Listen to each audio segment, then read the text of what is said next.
The plate shattered before anyone could scream. Three men in $1,000 suits had a woman cornered, and the entire restaurant held its breath, except for one man in a paint-stained shirt who moved like a shadow. 15 seconds. That's all it took for Ryan Carter to remind everyone that some men are built different. Stay with me until the end of this story, and comment which city you're watching from. I want to see how far this tale of courage travels. This is a story about the quiet protectors among us. The Friday night crowd at Romano's Italian restaurant hummed with the comfortable noise of families decompressing from the week, silverware clinking against ceramic plates, children's laughter bubbling up from corner booths, the aromatic symphony of garlic, basil, and fresh-baked bread filling the air like an edible embrace. In Cedar Falls, a town of 23,000 souls nestled in the heartland where everyone knew their neighbors and doors stayed unlocked, Romano's wasn't just a restaurant. It was a tradition. It was where Little League teams celebrated championships, where high school sweethearts had first dates, where generations gathered to mark the passages of life.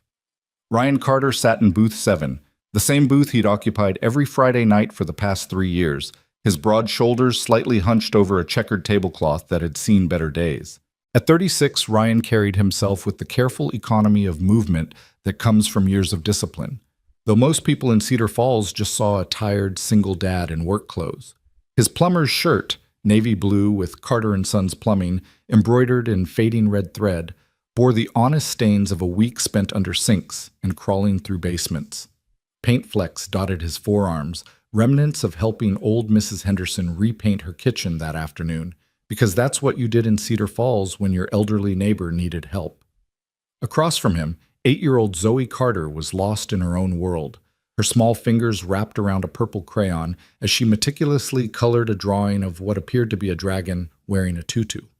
Her honey-brown hair, so much like her mother's it sometimes stopped Ryan's heart, fell in 2 neat braids down her back, tied with the rainbow ribbons she'd insisted on wearing that morning. She hummed tunelessly as she worked, occasionally pausing to examine her artistic choices with the gravity of a Renaissance master.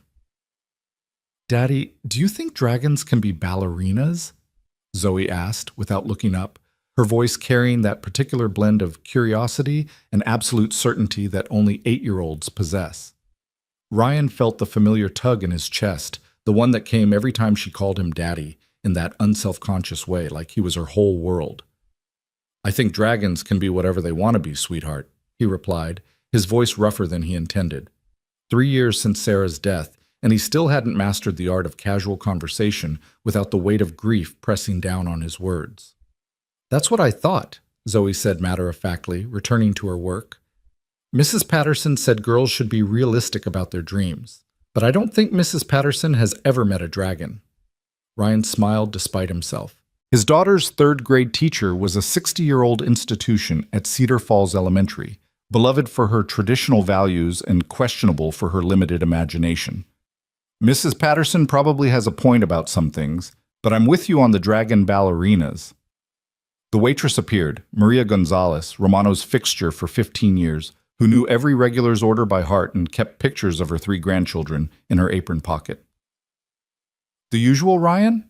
Large pepperoni, extra cheese, and a Sprite for the artist?" "You know us too well, Maria," Ryan said, and the routine of it felt like armor. Like, if he could just keep doing the same things in the same way, maybe the world would stay manageable. Maybe the nightmares would stay buried. Maybe he could be just a plumber, just a dad, and not the man he used to be. Maria winked at Zoe. "I'll bring extra crayons. I hear we're working on something important tonight." "Very important," Zoe confirmed seriously. "This is Princess Flameheart, and she's going to perform Swan Lake, but with more fire breathing."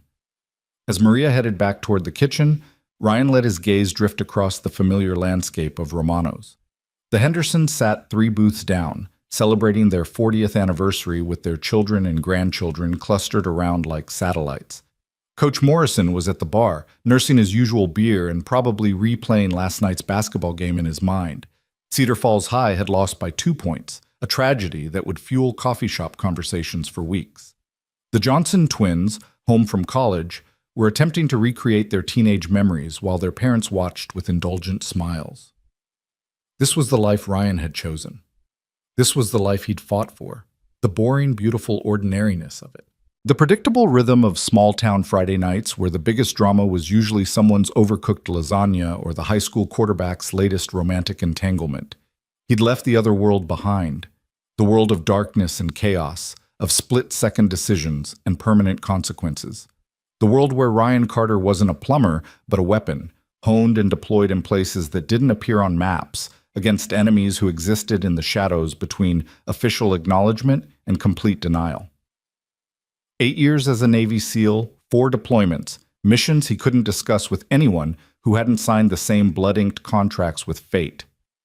That Ryan Carter had died, or should have died, on a mission outside Kandahar when an IED had torn through their convoy. He'd survived, came home to Sarah's diagnosis, stage 4 breast cancer, the doctor had said with practiced sympathy, as if giving it a stage number made it more manageable, and spent 18 months watching the love of his life disappear by degrees. When Sarah died, he'd made a promise at her bedside, her hand so light in his it felt like holding a memory. He would give Zoe the childhood Sarah had dreamed of. Stability, safety, normal. So Ryan Carter the SEAL became Ryan Carter the plumber, inheriting his late father's business and his father's sensible approach to life. He bought a modest 3-bedroom house on Maple Street with a tire swing in the backyard that he'd hung on the old oak tree's strongest branch. He coached Zoe's soccer team, though his tactical approach to 8-year-old athletics sometimes raised eyebrows among the other parents. He attended parent-teacher conferences and baked, admittedly mediocre, cupcakes for school events, and learned to braid hair through YouTube videos watched late at night when the insomnia came. The nightmares still found him. They always would. But here, in the warm glow of Romano's on a Friday night with his daughter coloring dragons, Ryan could almost convince himself that the man he used to be was just a story he'd once heard about someone else. The door chimed as new customers entered, and Ryan's awareness flickered automatically, a survival instinct he'd never been able to fully suppress. 3 men, mid-30s to early 40s, expensive suits that didn't match Cedar Falls' usual Friday night casual attire. The first man wore a charcoal gray suit that probably cost more than Ryan's truck, his dark hair slicked back with the kind of precision that suggested a standing appointment with an expensive barber. The second was broader, built like a linebacker gone slightly soft around the middle, his navy suit straining across his shoulders. The third was lean and wiry, with the restless energy of a man who'd consumed too much coffee and not enough conscience. They didn't move like locals. They moved with the aggressive entitlement of men who were used to people getting out of their way. Ryan's internal threat assessment, a process he'd tried to suppress but couldn't, registered them as potential problems and then dismissed it. Cedar Falls was safe. This was his sanctuary. These were probably just businessmen passing through, stopping for dinner before heading to Des Moines or Minneapolis or wherever men in expensive suits went. He returned his attention to Zoe, who was now narrating Princess Flameheart's backstory in elaborate detail, something involving a tragic fire at the Royal Ballet Academy and a prophecy about dancing dragons bringing peace to the kingdom. Ryan made the appropriate sounds of interest, only half listening but wholly present in the way that matters to children, his entire being focused on this small person who'd become his entire reason for existing. Maria returned with their drinks, Sprite for Zoe in a plastic cup with a bendable straw, water with lemon for Ryan, and the comfortable ritual of Friday night continued to unfold. Around them, Cedar Falls lived its collective life, beautifully unaware that in booth 7 sat a man who'd killed more people than anyone in this restaurant could imagine, who'd led raids in 3 countries, who'd earned commendations that would never be publicly acknowledged, who'd seen things that would turn their small-town nightmares into waking screams. But that was then. This was now, and now was... The sound reached him before the conscious awareness of what he was hearing. A woman's voice, sharp with fear disguised as firmness. "I said no. Please leave me alone." Ryan's head turned automatically, his body responding before his mind had fully processed the input. 3 booths away, near the far wall where the lighting was slightly dimmer, the 3 men in suits had arranged themselves around a booth occupied by a single woman.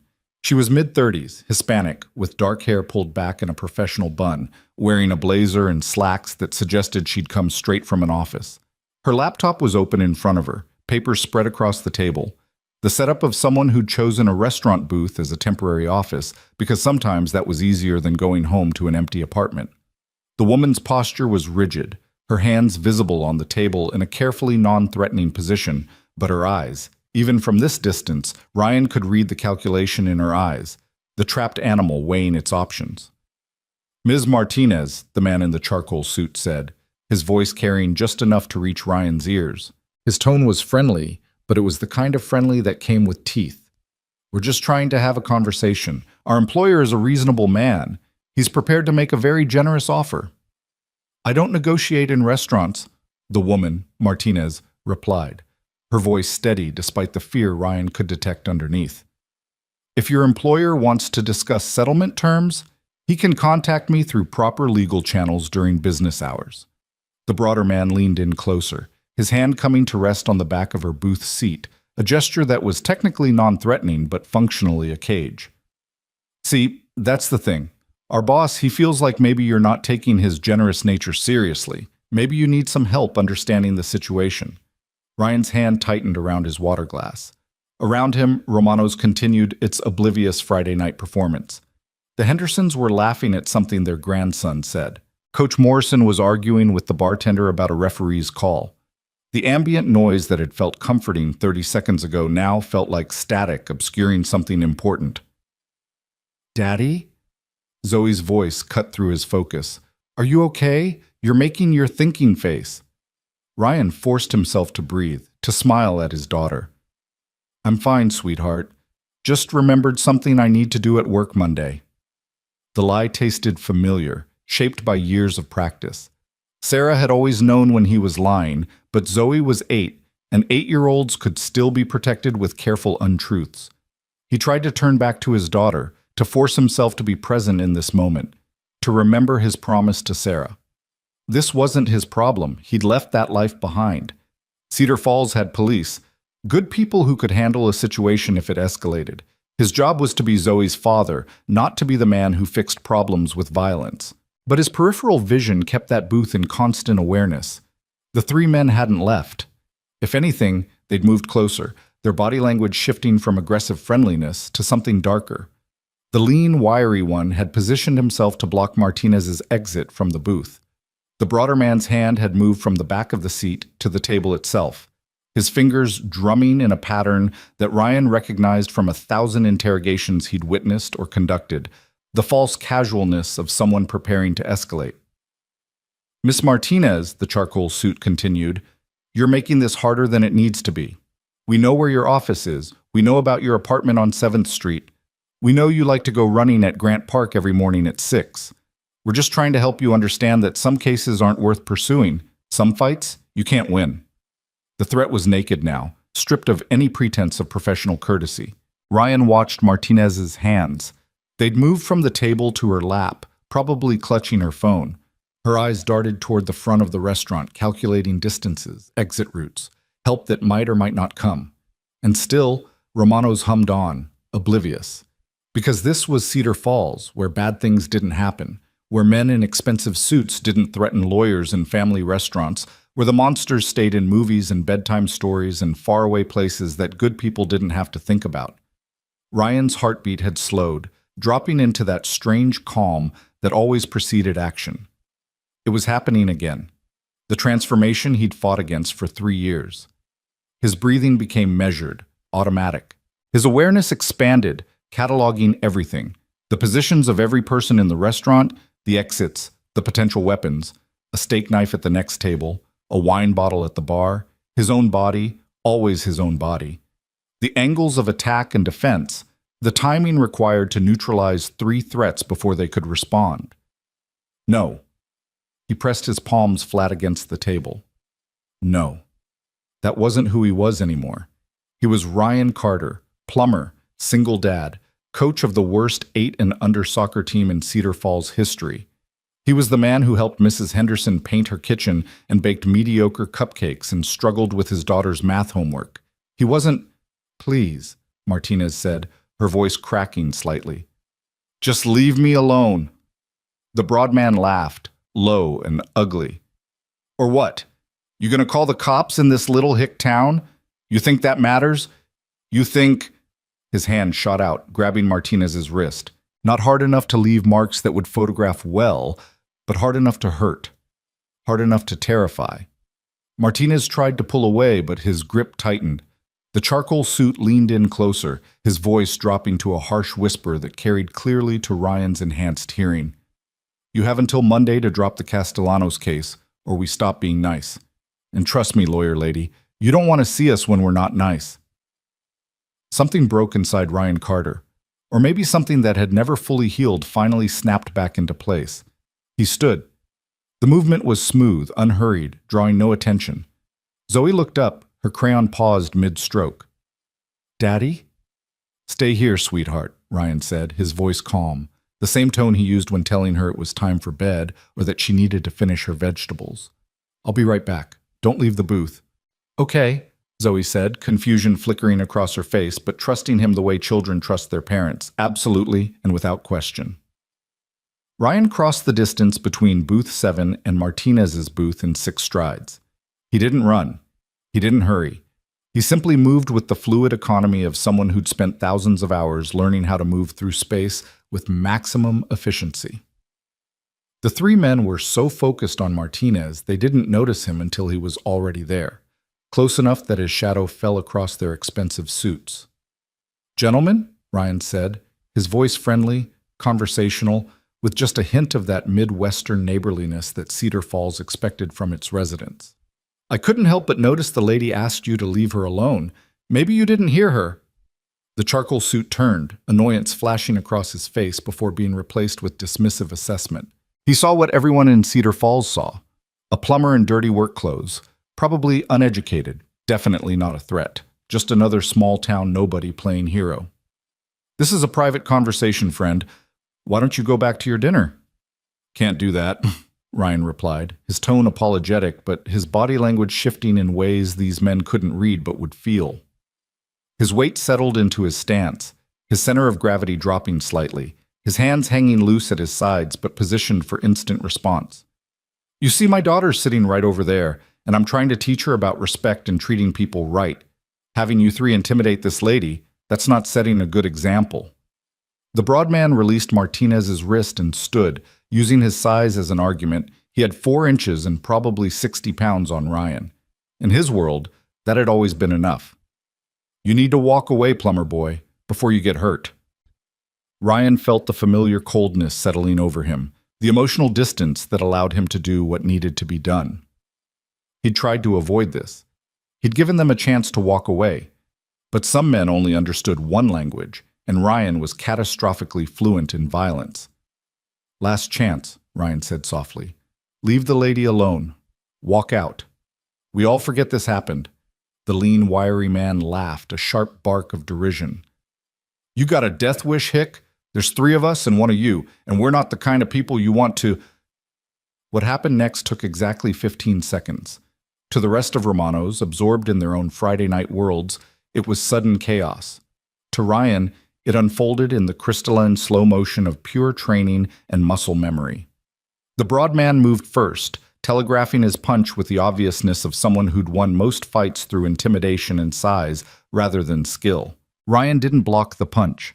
He simply wasn't there anymore, his body moving with fluid precision as he stepped inside the man's guard. His palm's strike to the solar plexus was controlled, precise, driving the air from his attacker's lungs and dropping him to his knees, gasping like a landed fish. The wiry man reached inside his jacket. Gun, Ryan's mind cataloged automatically, but his hand never reached it.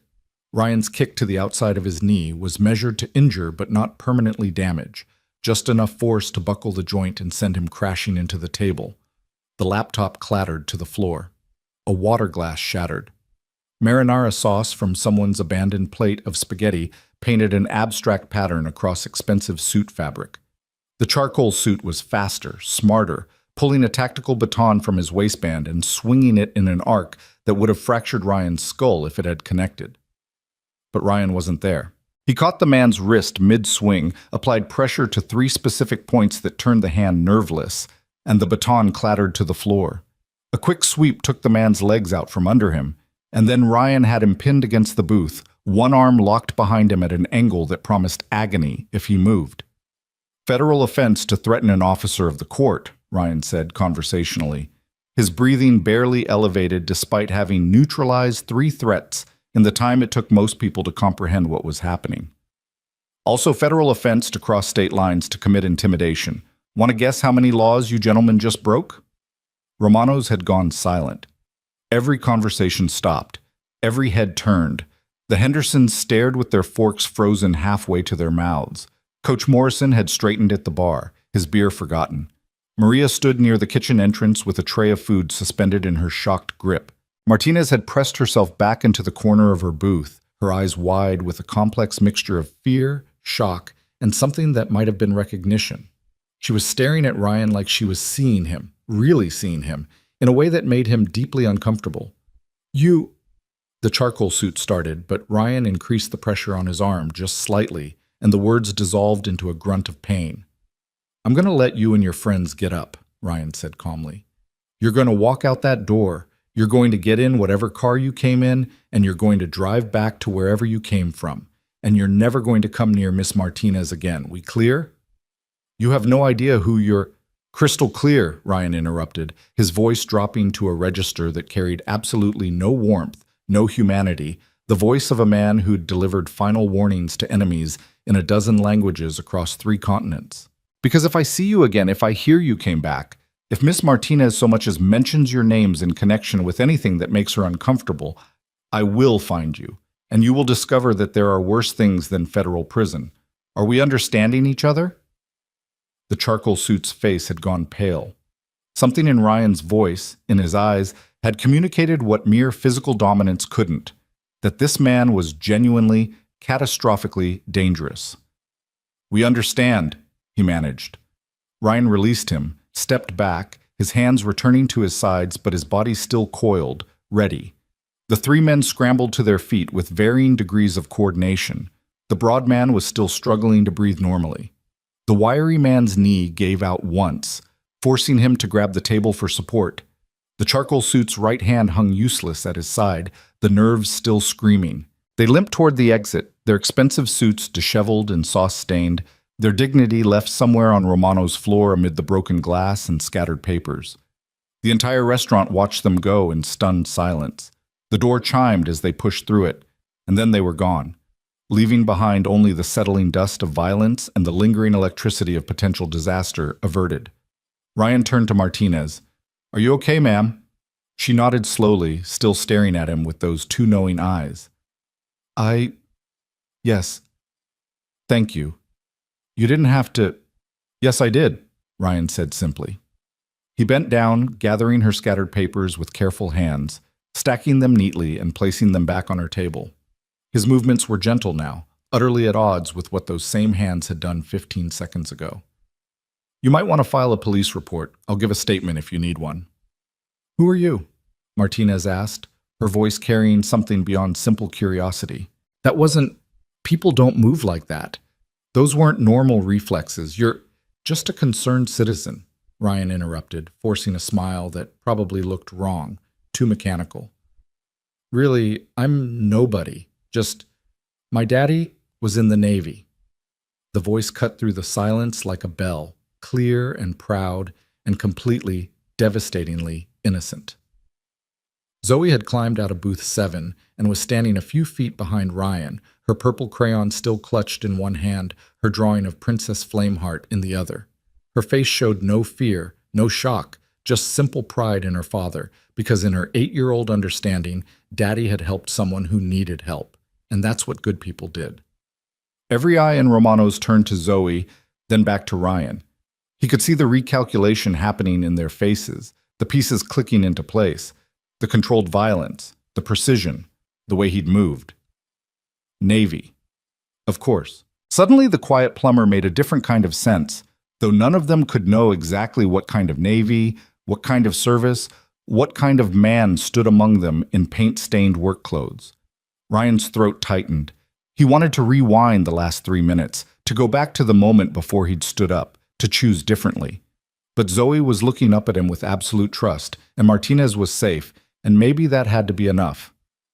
Sweetheart, he said softly, I asked you to stay in the booth. I know, Zoe said, walking over to slip her small hand into his, but you were taking a long time and I wanted to make sure you were okay. Plus, I thought the lady might want to see Princess Flameheart. Sometimes when people are scared, pictures help. She held up her drawing to Martinez, offering it with the unselfconscious generosity of a child who believed the world could be fixed with crayons and kindness. Martinez's eyes filled with tears. She blinked back quickly, and she took the drawing with hands that shook slightly. She's beautiful, Martinez said, her voice thick. Thank you. I'll treasure this. You can keep it, Zoe said magnanimously. I'm going to make another one anyway. Daddy, can we still have our pizza? Or did the bad men ruin pizza night? The question broke the spell. Around them, Romano's slowly creaked back to life. The Hendersons returned to their dinner with frequent glances in Ryan's direction. Coach Morrison raised his beer in a small salute. Maria disappeared into the kitchen and emerged moments later with their pizza, setting it down at booth 7 with a hand briefly, maternally, on Ryan's shoulder. Your dinner, on the house tonight, she said quietly. Thank you for doing what needed doing. Ryan could only nod, words deserting him. He guided Zoe back to their booth, helping her settle back into her coloring with the practiced ease of 3 years of single parenting. But he could feel the weight of attention, the whispers starting to circulate, the story already being shaped and reshaped with each retelling. By tomorrow morning, every person in Cedar Falls would know that quiet Ryan Carter, the plumber with the sad story about his dead wife, was actually someone else entirely. The pizza sat between them, cooling and forgotten. Zoe resumed her work on a new drawing. This one appeared to be a dragon fighting bad guys, rendered in enthusiastic purple and red. Ryan stared at his plate and tried to figure out how to be normal again, how to put the weapon back in its box, how to be just a dad again. Daddy, Zoe said without looking up from her artwork. Those were bad men, right? Like in the stories? Yeah, baby, Ryan replied. They were bad men. And you stopped them because that's what good people do. They stop bad people from hurting others. Ryan looked at his daughter, this perfect small person who somehow remained innocent despite growing up without a mother, despite having a father who woke up screaming from nightmares he couldn't explain, despite existing in a world that was so much darker and more complicated than her 8 years could comprehend. I stopped them because they were hurting someone, and I was there, Ryan said carefully. But Zoe, what happened tonight, that's not normal. That's not something that should have to happen. But it did happen, Zoe said with the implacable logic of childhood. So it's good you were there. Otherwise, who would have helped the nice lady? Who indeed, Ryan thought. The question didn't have a good answer, so he didn't try to provide one. Instead, he took a bite of pizza that tasted like ash and responsibility, and he tried to pretend that everything was still fine, still normal, still the quiet life he'd promised Sarah he'd build for their daughter.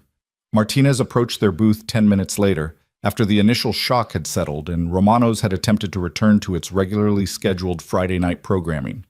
She'd gathered her things, closed her laptop, and composed herself into professional competence, though her hand still trembled slightly as she clutched her briefcase. I'm sorry to disturb your dinner, she said, directing her words primarily to Ryan, but including a warm smile for Zoe. I just wanted to properly thank you, and to give you this. She handed Ryan a business card, Rebecca Martinez, attorney at law, Martinez & Associates, followed by an address in Kansas City and contact information. If you ever need legal help, or if those men come back, or if... They won't come back, Ryan said with certainty. He shouldn't have felt, but did. He'd seen their eyes in that final moment, the recognition of what he was. They'd spread the word to whoever employed them, and whoever that was would recalculate the cost-benefit analysis of bothering Rebecca Martinez. It wasn't perfect safety, nothing ever was, but it was enough for tonight. No, Rebecca agreed, studying him with unsettling intensity. I don't suppose they will. Mr. Carter, it is Carter, isn't it? Maria mentioned your name, what you did tonight. That wasn't just basic military training. That was just someone who was in the right place at the right time, Ryan interrupted firmly. Really, Ms. Martinez, I'm nobody special. Just a plumber trying to have pizza night with my daughter. Rebecca looked like she wanted to argue, to push, to ask the questions that were clearly burning behind her careful lawyer's eyes. But she glanced at Zoe, who was watching the exchange with interest while munching on a slice of pepperoni pizza, and some calculation passed across her face. "Of course," she said finally. "Just a good Samaritan. Still, keep the card. You never know when you might need a lawyer, and I owe you a considerable debt." After she left, after the restaurant slowly emptied and the story of what had happened began its journey through Cedar Falls gossip networks, Ryan and Zoe finished their pizza in relative quiet. Zoe chattered about Princess Flameheart's continuing adventures, and Ryan made the appropriate responses while his mind replayed the last hour, examining it from every angle, calculating the consequences. He'd broken cover. Not officially. His service record was sealed, his missions classified beyond reach of casual inquiry, but he'd shown himself. The careful fiction of Ryan Carter, unremarkable small-town plumber, had developed cracks. People would wonder. People would ask questions. And in wondering and asking, they might disturb things that were better left buried. But the alternative had been standing by while 3 men terrorized a woman in front of his daughter. That wasn't a choice he could have made and still lived with himself. Sarah would have understood that. She'd always known what he was underneath the attempt at normalcy, and she'd loved him anyway, loved him for trying to be better than what the Navy had made him. "Time to go home, sweetheart," Ryan said as Zoe finished her last bite of pizza. "You've got soccer tomorrow morning, remember?" "Oh, Daddy," Zoe groaned dramatically. "I'm terrible at soccer. Everyone knows I'm terrible at soccer." "You're enthusiastically terrible," Ryan corrected, pulling out his wallet to leave cash for the tip, despite Maria's insistence that dinner was free. He left $40 anyway. "There's a difference. Plus, you're getting better. You almost kicked the ball in the right direction last week." "I kicked it into our own goal, Daddy. That's literally the wrong direction." "But with great enthusiasm," Ryan maintained, helping her gather her crayons and drawings. "And enthusiasm counts for a lot."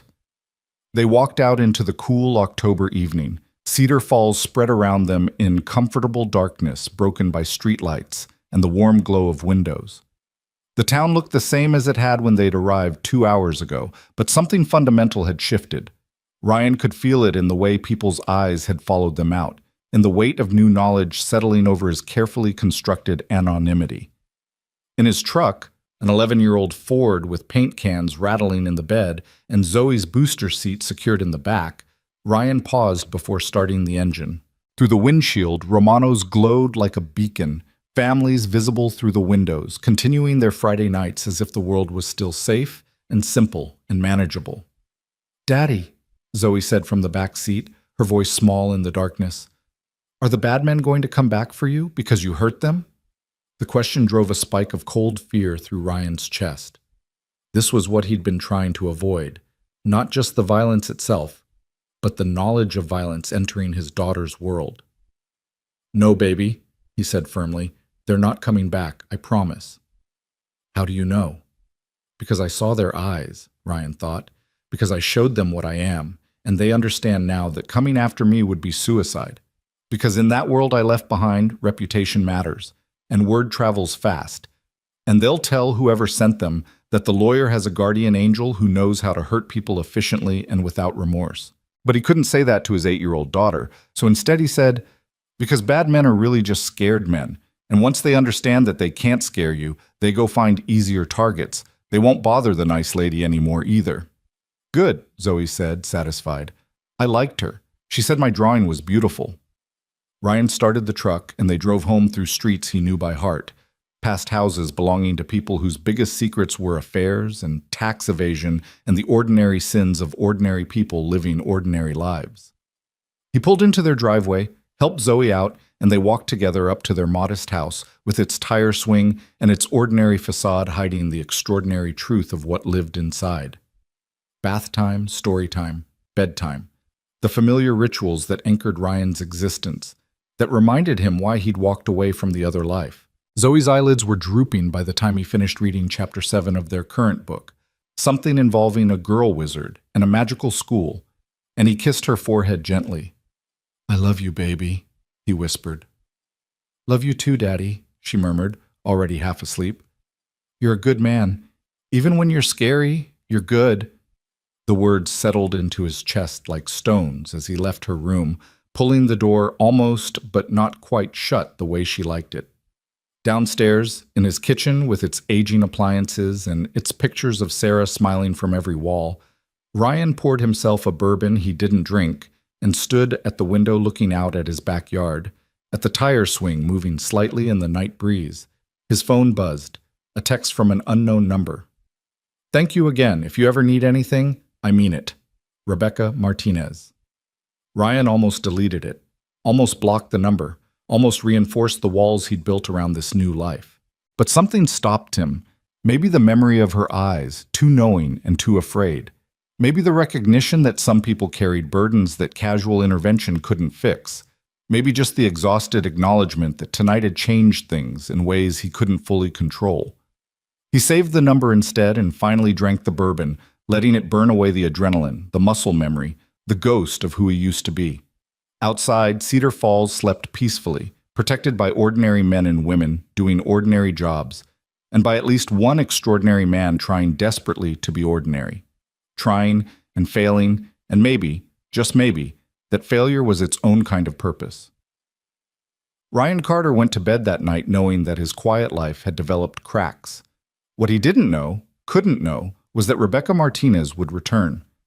That the past he'd buried wasn't as dead as he'd believed. That some debts transcend death and some promises outlive the people who made them. That 15 seconds in a restaurant would set in motion a chain of events that would force him to choose between the man he wanted to be and the man he'd been trained to become. But that knowledge would come later. Tonight, in the darkness of his bedroom where Sarah's picture still sat on his nightstand, Ryan simply closed his eyes and tried to find sleep that would hopefully be dreamless, in a town that would never quite look at him the same way again, with a daughter who believed her father was a hero and a stranger with haunted eyes who'd seen past his carefully constructed disguise to the weapon underneath. The quiet protector had shown himself. And in showing himself, he'd reminded everyone, including himself, that some men are built different. Some men carry war inside them, like a second skeleton, and no amount of paint-stained shirts and Friday night pizzas can completely hide what they are. Ryan Carter was such a man. And Cedar Falls, for better or worse, now knew it. The knock came 3 days later, on a Monday morning when Ryan was elbow-deep in Mrs. Patterson's kitchen sink, fighting with a disposal unit that had apparently decided to consume a fork and die in the process. Zoe was at school, learning about fractions and state capitals, blissfully unaware that her father's carefully reconstructed life was about to face its first real test since that Friday night at Romano's. Ryan heard his phone buzzing in his tool bag but ignored it, focusing instead on the corroded bolt that stood between him and fixing this particular problem. Mrs. Patterson hovered in the doorway, offering commentary about how her late husband would have fixed this, God rest his soul. And did Ryan think the whole unit needed replacing because the Hendersons had just had theirs replaced and it cost nearly $400? "I can get this working, Mrs. Patterson," Ryan assured her, applying torque in measured increments. "No need to replace the whole—" The bolt finally gave way with a satisfying crack. "There we go. Good as new in about 10 minutes. His phone buzzed again. And again. On the fourth buzz, Mrs. Patterson said pointedly, "Sounds like someone really needs to talk to you, dear. I can wait. At my age, patience is about all I've got left besides my cats and my opinions." Ryan wiped his hands on his work rag and pulled out his phone, expecting maybe Zoe's school. She'd been fighting a cold last week. Or possibly Coach Morrison about practice schedule changes.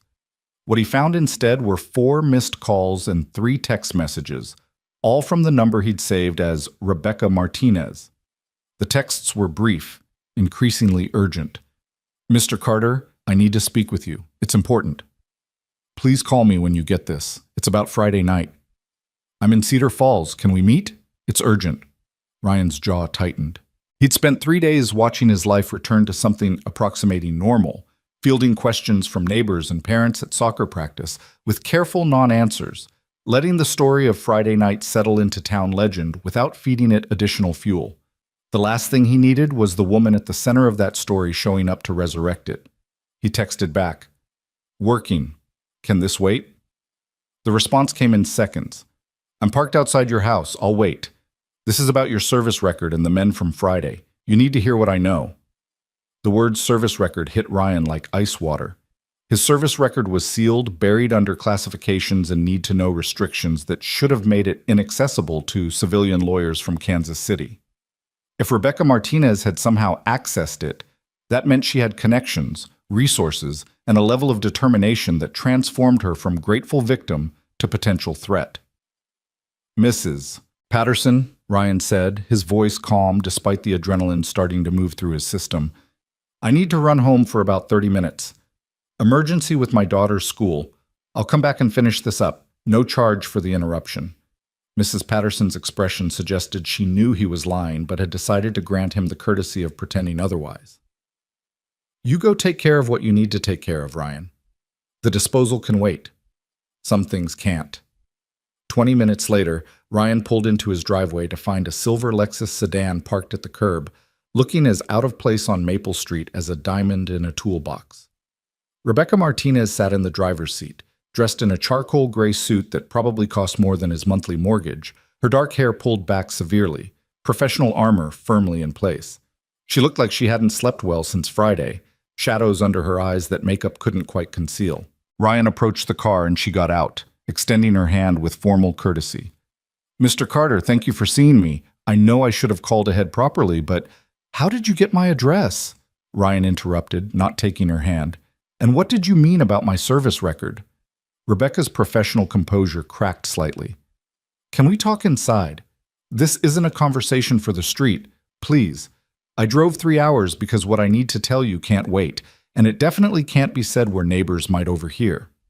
Ryan wanted to refuse, to send her back to Kansas City with a polite dismissal and a reminder that he'd done what any decent person would do and that didn't entitle her to invade his life. But the genuine fear in her eyes, the desperation poorly hidden under her lawyer's facade, tugged at instincts he'd tried to bury. He recognized that look. He'd seen it on the faces of people who'd stumbled into something bigger than themselves. People who suddenly understood they were swimming in deeper water than they'd realized. 30 minutes, Ryan said curtly. Then you leave, and you don't come back. We clear? Crystal clear, Rebecca agreed, and something in the way she said it suggested she'd heard those exact words before, in that exact tone, from someone else. Inside his house, Ryan didn't offer coffee or attempt hospitality. He stood in his living room with his arms crossed, very deliberately not inviting Rebecca to sit, keeping this interaction as brief and impersonal as possible. Sarah smiled at him from a dozen picture frames, their wedding day, holding newborn Zoe, that vacation to Yellowstone 2 months before the diagnosis, silent witness to this intrusion into the sanctuary they'd built together. Rebecca stood near the door, clutching her briefcase like a shield. I'm going to tell you things that will sound paranoid or crazy, she began. I need you to hear me out before you decide I'm either. Can you do that? 30 minutes, Ryan repeated. Clock's already running. Rebecca took a breath, and Ryan watched her make the same decision he'd seen soldiers make before patrol, the choice to step forward into danger because staying still wasn't an option. The men who cornered me Friday night work for Victor Castellanos. Does that name mean anything to you? Ryan kept his face carefully neutral, but internally pieces were clicking together. Victor Castellanos. Defense contractor. Multiple Pentagon contracts. Rumors of corner-cutting and falsified testing data that had circulated through military channels like toxic smoke. If you'd served in the past decade, you'd heard the name, usually followed by curses. I know who he is, Ryan said carefully. Major supplier of military equipment. Why? Because I'm the lawyer trying to prove that Castellanos Defense Systems knowingly sold defective body armor to the military, Rebecca said, her voice steady despite the weight of what she was saying. Armor that failed in combat, armor that got people killed. Specifically, armor that got my father killed in Kandahar 3 years ago, along with 19 other soldiers in his unit. The room seemed to contract.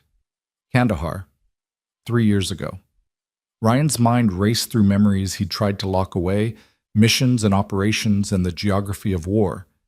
3 years ago, he'd been stateside, dealing with Sarah's final months, but he'd heard about the incident. Everyone had. An IED strike that should have been survivable, but the armor had failed catastrophically.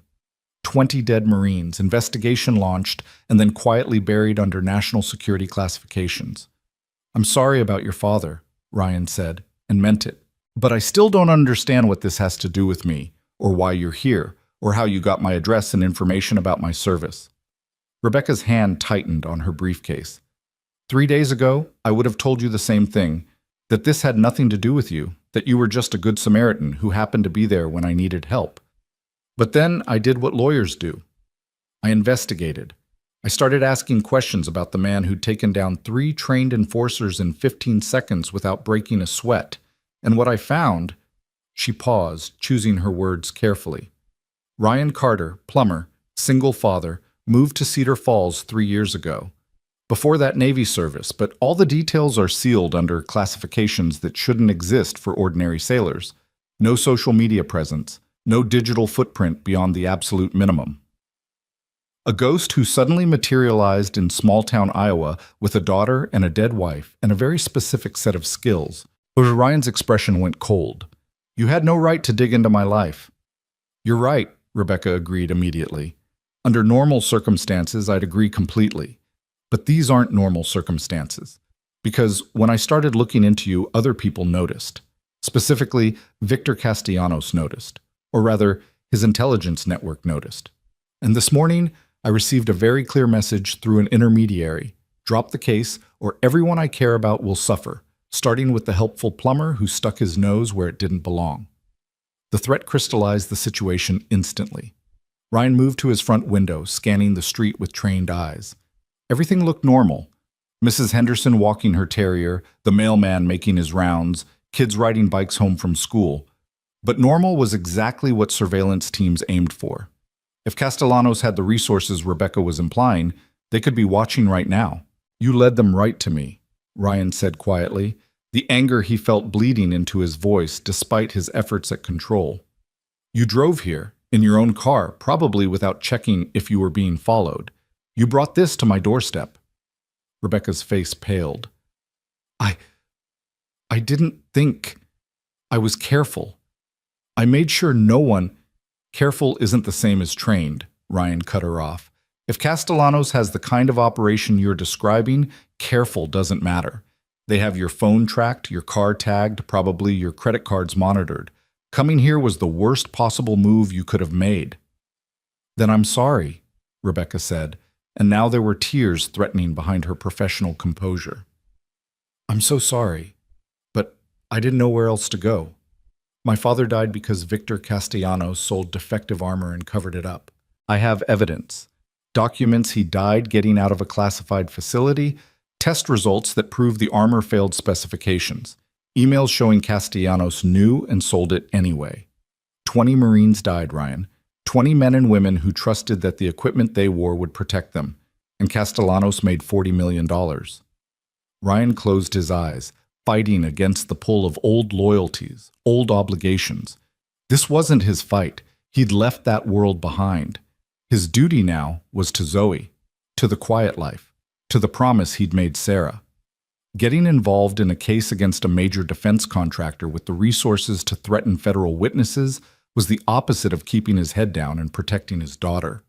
But 20 Marines, defective armor, the kind of corruption that murdered people wrapped in the flag and justified by national security. This was exactly the kind of thing he'd joined the Navy to fight, even if the enemy wore suits instead of uniforms. "Show me the evidence," Ryan heard himself say, hating the words even as they left his mouth. Rebecca's relief was palpable. She opened her briefcase with shaking hands and pulled out a slim folder, setting it on Ryan's coffee table. "These are copies. The originals are in a safety deposit box in 3 different banks under 3 different names. My father was a Marine captain, Intelligence Division. He'd been investigating equipment failures for 6 months when he was killed. He sent these to me 2 days before he died with instructions to get them to the right people if anything happened to him." Ryan opened the folder. Inside were technical specifications for body armor, test results showing failure rates far above acceptable standards, and a series of emails between Castellanos executives discussing how to bury the data and push the product to deployment anyway. The casual way they discussed soldiers' lives, acceptable risk factors, and statistical anomalies within projected parameters made Ryan's stomach turn. One email stood out, dated 2 weeks before the Kandahar incident. Rodriguez is asking too many questions, taking care of it. Product ships on schedule. Taking care of it, Ryan read aloud. Your father, Captain Benjamin Rodriguez, Rebecca said, her voice thick with emotion she was fighting to control. He was 52 years old. He loved terrible jokes, and he taught me to play chess, and he believed in the Corps with everything he had. And Victor Castellanos had him killed because he was going to expose this. The official report said IED, Ryan said, but it was a question. The official report said a lot of things. But my father's commanding officer, off the record, after he'd had enough whiskey to drown his conscience, told me the IED shouldn't have been lethal. The armor should have stopped the shrapnel. That's its entire purpose. But it failed, across 20 Marines, all wearing Castellanos equipment. One device shouldn't have killed that many people, Ryan. Not unless their protection was defective. Ryan studied the documents, his mind automatically shifting into operational analysis. The evidence was solid but not slam dunk. A good defense attorney could argue testing anomalies, could suggest the IED was simply more powerful than initially assessed, could bury this in enough reasonable doubt that a military tribunal would side with the contractor. Taking down someone like Castellanos would require more than documents. It would require testimony, corroboration, and a willingness to wade through legal warfare that could last years. Why haven't you gone to the DOJ or the Pentagon Inspector General? Ryan asked. This is bigger than one lawyer can handle. I tried, Rebecca said bitterly. I've sent this evidence to every oversight committee, every inspector general, every congressperson I could find. And either I get ignored or I get polite letters thanking me for my concern and assuring me the matter is being investigated. Meanwhile, Castellanos keeps operating, keeps supplying equipment, keeps making money. The system is designed to protect people like him, not to prosecute them. So you decided to file a civil suit instead. Wrongful death, product liability, fraudulent misrepresentation, every charge I could make stick in civilian court where the rules are different and classified material can be subpoenaed. I was making progress, getting depositions, building a case. And then Castellanos' people found me in Cedar Falls and made it very clear that progress was going to cost me everything I cared about. Ryan closed the folder and pushed it back across the table. I'm sorry for your loss, Ms. Martinez. I'm sorry about what happened to your father and those Marines, but this isn't my fight. I have a daughter to protect, a life I've built that doesn't include taking on defense contractors and their enforcement teams. You need to take this evidence to the FBI, go into witness protection if necessary, and let people whose job it is to handle this kind of thing do their job. The FBI can't protect me, Rebecca said desperately. Don't you understand? Castellanos has connections at every level. The only reason I'm still alive is because killing a lawyer pursuing a public case would raise too many questions. But you're nobody official. You're a plumber who interfered. He can make you disappear without any connection to the case, and no one would question it. The words hit home because they were true. Ryan had been thinking it himself since she'd mentioned Castellanos' name. By getting involved Friday night, he'd painted a target on his back without realizing it. But there was a vast difference between being targeted and actively stepping deeper into the line of fire. That's all the more reason for me to stay out of it, Ryan said firmly. You should go, Ms. Martinez. Forget you came here. Forget I exist. Find another way to fight your fight, one that doesn't involve me or my daughter. Rebecca stood slowly, defeat written across her features. She gathered her briefcase and moved toward the door, then paused. My father saved a Navy SEAL's life. Did you know that? It was classified, part of an operation that officially never happened. But he told me about it once, after too much wine at Thanksgiving. Said he'd pulled a wounded SEAL out of an ambush, carried him 2 miles to an extraction point while taking fire. Said that SEAL went on to save a lot of other lives. Ryan's blood went cold. What are you saying? I'm saying my father was in Kandahar in 2017, attached to Special Operations. I'm saying the wounded SEAL he pulled out was named Carter. I'm saying the man who saved your life died trying to expose the corruption that got 20 of his Marines killed. And now I'm asking you, begging you, to honor that debt. The room spun. Ryan grabbed the back of his couch to steady himself, memories flooding back with brutal clarity. the ambush outside Kandahar, the bullet that had shattered his femur, the Marine officer who'd appeared out of nowhere, hauling Ryan over his shoulder while enemy fire stitched the ground around them. The face he'd seen for maybe 30 seconds before shock and blood loss had taken him under. Weathered, determined, decorated with old scars and new worry lines. Captain Benjamin Rodriguez. The man who'd saved Ryan's life had died 3 years later because of defective armor sold by a contractor who valued profit over protection. "You should have led with that," Ryan said, his voice hoarse. "Would it have changed anything?" Rebecca asked. "Or would you have just felt guilty while still saying no?" Honest question. Ryan didn't have an honest answer. He walked to the window again, staring out at Maple Street, at the carefully ordinary life he'd built on the foundation of promises and losses, and the desperate hope that he could be something other than what the Navy had made him. If he helped Rebecca, that life would be at risk. Castellanos' people would come for him, would threaten Zoe, would drag him back into the world of violence he'd sworn to leave behind. But if he didn't help, Captain Rodriguez's sacrifice, both the one that had saved Ryan's life and the one that had cost Rodriguez his own, would be for nothing. 20 Marines would remain unavenged, and Castellanos would keep selling defective equipment to soldiers who trusted their government to protect them. "If I do this," Ryan said slowly, still staring out the window, "it's not about the debt. It's not about honor or obligation or any of that military brotherhood bullshit. It's about the fact that 20 people died because someone chose profit over principles, and that kind of evil needs to be stopped. You understand the difference?" "I understand you need to tell yourself that," Rebecca said quietly. "I understand you need to believe you're making a choice rather than paying a debt. That's fine. I don't care about your motivations, Ryan. I care about getting justice for my father and making sure Castellanos can't do this to anyone else." Ryan turned to face her. "Ground rules. First, nothing happens without my daughter's safety being absolutely guaranteed. She doesn't know about any of this, and she stays that way. Second, I'm not your employee or your partner. I'm a consultant you happen to hire for security purposes. Everything is documented, legal, and above board. Third, if at any point I decide this is too dangerous, I walk away and you don't contact me again. Those are my terms. Non-negotiable." Rebecca nodded immediately. "Agreed. All of it. What do you need from me?" "Start by telling me everything. Every threat Castellanos has made, every person involved in this case, every piece of evidence you have or plan to gather. Then tell me about your security situation, where you live, what precautions you've taken. Who knows you're pursuing this case? I need the complete picture before I can assess how to keep you alive long enough to testify." For the next 2 hours, Rebecca talked while Ryan listened and took mental notes.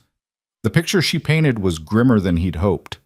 Castellanos Defense Systems was a multi-billion-dollar operation with contracts across 3 continents and political connections that reached into Congress, the Pentagon, and probably the White House. Victor Castellanos himself was a former Army officer who'd parlayed his military connections into a defense empire, building his fortune on the premise that security and profit weren't mutually exclusive, except when they were, in which case profit always won.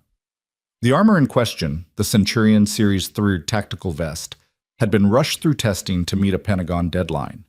Internal documents showed that early prototypes had failed ballistic testing repeatedly, but rather than delaying production, Castellanos had simply falsified the test results and bribed the quality control inspectors. The vests had shipped to units across Afghanistan and Iraq, and soldiers had died wearing them, their families told they'd been killed by particularly powerful IEDs or unfortunate angles of attack. Captain Rodriguez had been investigating equipment failures for months before he'd stumbled onto the Centurion data. He'd been careful, building his case quietly, sending encrypted files to his daughter as insurance. But somehow Castellanos had learned about the investigation. The IED that killed Rodriguez and his Marines had been devastatingly effective, yes, but the armor that should have saved at least some of them had failed across the board. 20 men wearing Castellanos equipment, all dead. The odds of that being coincidence were astronomical. The official inquiry ruled it equipment failure due to unforeseen enemy capability, Rebecca said, her voice tight with controlled rage. They blamed the insurgents for being too effective rather than investigating why the armor didn't work. My father's commanding officer tried to push for deeper investigation, but he got transferred to a desk job in Virginia and warned that pursuing the matter would end his career. Cover up from the top, Ryan said. It wasn't a question. He'd seen enough military politics to know how these things worked. When billions of dollars and political reputations were at stake, individual lives became acceptable losses, casualties in a war of budgets and appropriations. So I filed the civil suit, Rebecca continued. Wrongful death, product liability, demanding discovery of all testing records and internal communications. Castellanos tried to get it dismissed on national security grounds, but the judge ruled that civilian court has jurisdiction over contractor liability regardless of military contracts. That's when the threats started. Phone calls at midnight, men following me to work, anonymous letters describing my daily routine in disturbing detail. And then Friday night, when they cornered me in Cedar Falls, thinking a small town would be a safe place to deliver their ultimatum where no one would interfere. Except someone did, Ryan said. Except you did. And now they know about you, which means you're in danger whether you help me or not. At least if you help, we're working together instead of waiting for them to make their move. It was sound logic, and Ryan hated that it was sound. He'd already compromised his anonymity by intervening Friday night. Walking away now wouldn't erase that exposure. It would just mean facing whatever came next without preparation or allies. Where are you staying? Ryan asked. There's a motel outside of town, the Cedar Rest Inn. I checked in under my own name because I didn't think. You need to check out immediately and find somewhere else. Somewhere they won't expect. Do you have friends or family in the area? No one. My mother died when I was 12, and my father was my only family. I have colleagues in Kansas City, but involving them would just put them at risk. Ryan thought quickly, running through options and discarding most of them. Hotels were too public, too easy to monitor. Her apartment in Kansas City was obviously compromised. She needed somewhere secure but not obvious, somewhere Castellanos' people wouldn't think to look. There's a farmhouse, Ryan said slowly, about 40 minutes from here, out past the county line. Belongs to a friend who's overseas on contract work. He lets me use it sometimes when I need space.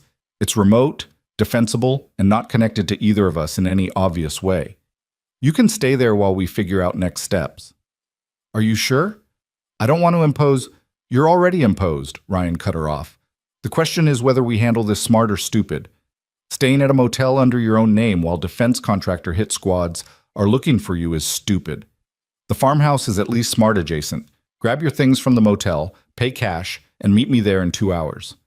He wrote down the address and directions, then added his phone number. Don't call unless it's an emergency. Don't use your credit cards. Don't tell anyone where you're going.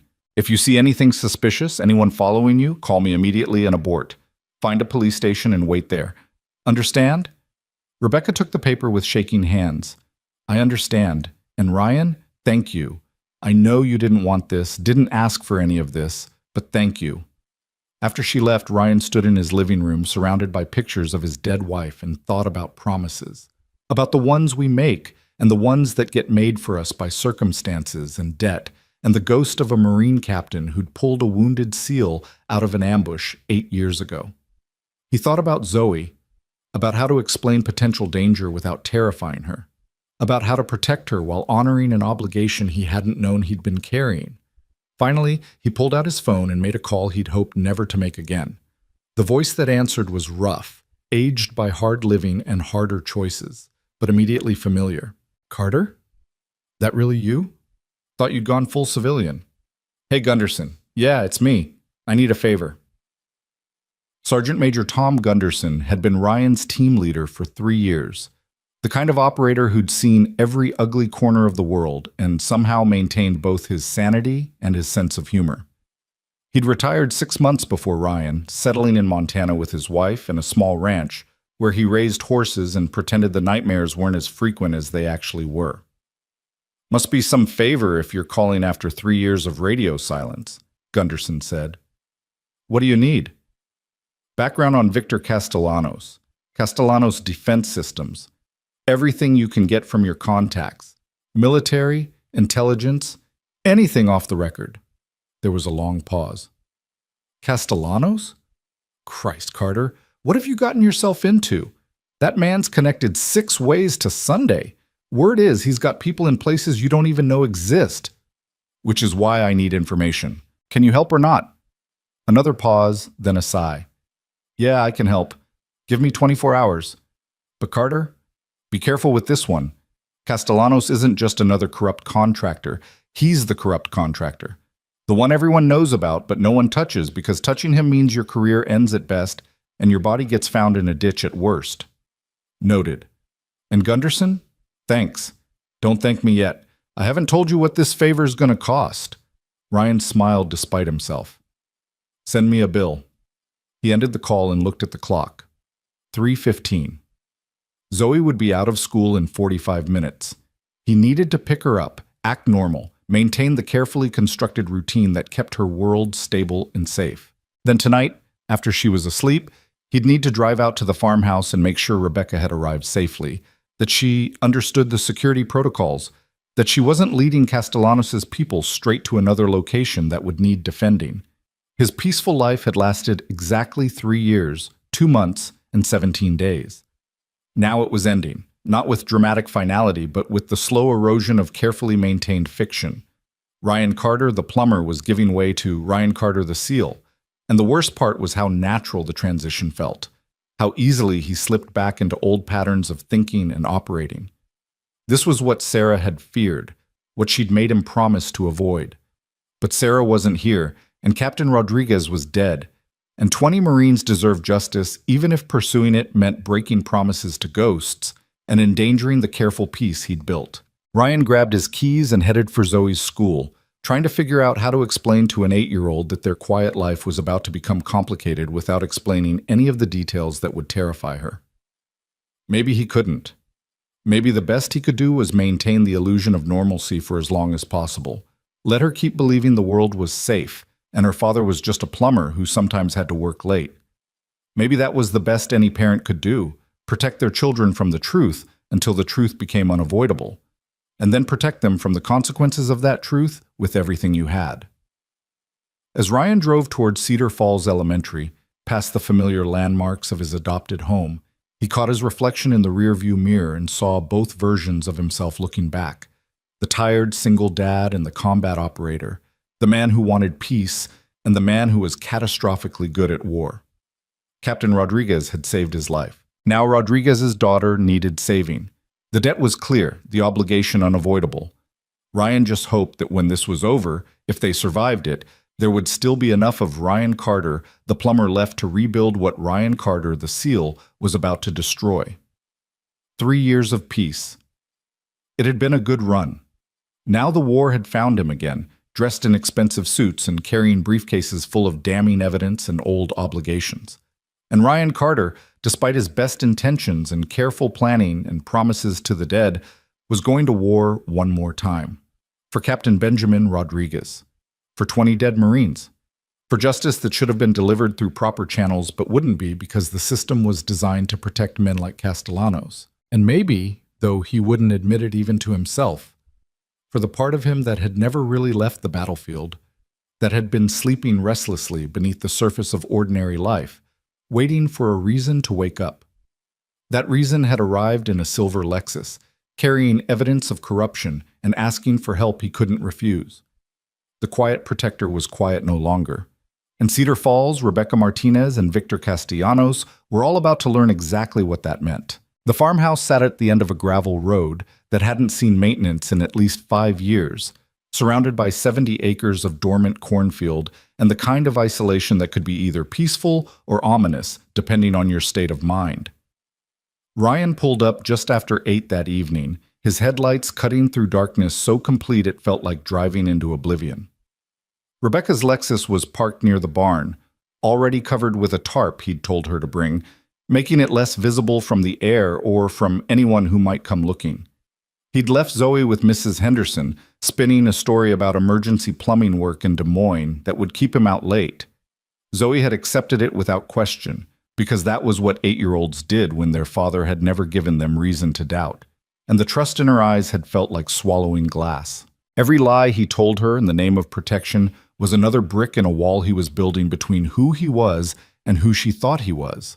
The farmhouse belonged to Marcus Webb, a former Delta operator who'd saved Ryan's life in Yemen and who now worked private security contracts in places that pretended to have stable governments. Marcus had given Ryan a key years ago with instructions to use the place whenever he needed space to think or remember or forget, whatever the situation required. The house itself was a two-story structure that had probably been charming in 1970, but now existed in a state of functional decay. Weathered siding, a porch that sagged slightly on the left side, windows that rattled in strong wind but still locked securely. Inside was a different story. Marcus had retrofitted the farmhouse with security that would make a DEA safe house jealous. Reinforced door frames, shatterproof windows, a gun safe in the master bedroom containing enough firepower to outfit a small militia, and a communications setup in the basement that could tap into satellite feeds and encrypted networks. The furniture was minimal and utilitarian, but the bones of the house were solid, defensible, exactly what Rebecca needed while they figured out how to keep her alive long enough to testify. Ryan found her in the kitchen, sitting at a scarred wooden table with her laptop open and files spread around her like a paper fortress. She'd changed from her business suit into jeans and a sweater, her hair down now, making her look younger and more vulnerable without the professional armor. A cup of tea sat cooling at her elbow, untouched, suggesting she'd made it more for the ritual of normalcy than any actual desire to drink it. "You found it okay," Ryan said, announcing his presence before entering fully. In her current state of mind, startling her seemed cruel. Rebecca looked up, relief washing over her features. "Your directions were very precise. Military precision, I suppose." She attempted a smile that didn't quite work. "I've been going through the depositions again, trying to find something we missed, some angle that Castellanos' lawyers haven't already blocked." Ryan pulled out a chair and sat across from her, studying the documents with professional assessment. "Before we get into legal strategy, we need to talk about security protocols. This house is secure, but secure doesn't mean invulnerable. There are rules if you're going to stay here." "I'm listening," Rebecca said, closing her laptop to give him full attention. "First, no phone calls except on the burner I'm going to give you, and only to numbers I've cleared. Your personal phone stays off unless absolutely necessary, and when you do use it, assume everything you say is being monitored. Second, you don't leave this property without me. Not for groceries, not for fresh air, not for any reason. Third, if I tell you to do something in an emergency, you do it immediately without questions or arguments. Those 3 seconds you spend asking why could be the difference between living and dying." Rebecca nodded slowly. "You really think Castellanos would send people here to kill me?" "I think Castellanos has billions of dollars at stake and a history of making problems disappear," Ryan said bluntly. "You're a problem. I'm a problem. The evidence is a problem. Men like him don't solve problems with negotiation and compromise. They solve them with overwhelming force and plausible deniability. So yes, I think he'll send people, and I think they'll be professionals who won't hesitate or announce themselves politely." "That's terrifying." "That's realistic. Terror is what keeps you alert. Complacency is what gets you killed." Rebecca wrapped her hands around her teacup, seeking warmth or comfort from its presence. "How do you live like this? Always thinking about threats and contingencies and who might be trying to kill you. How did you do it for 8 years?" "You compartmentalize," Ryan said.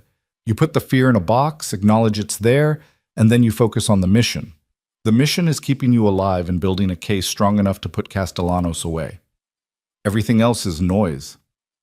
"And your daughter? How do you compartmentalize her?" The question hit harder than Rebecca probably intended.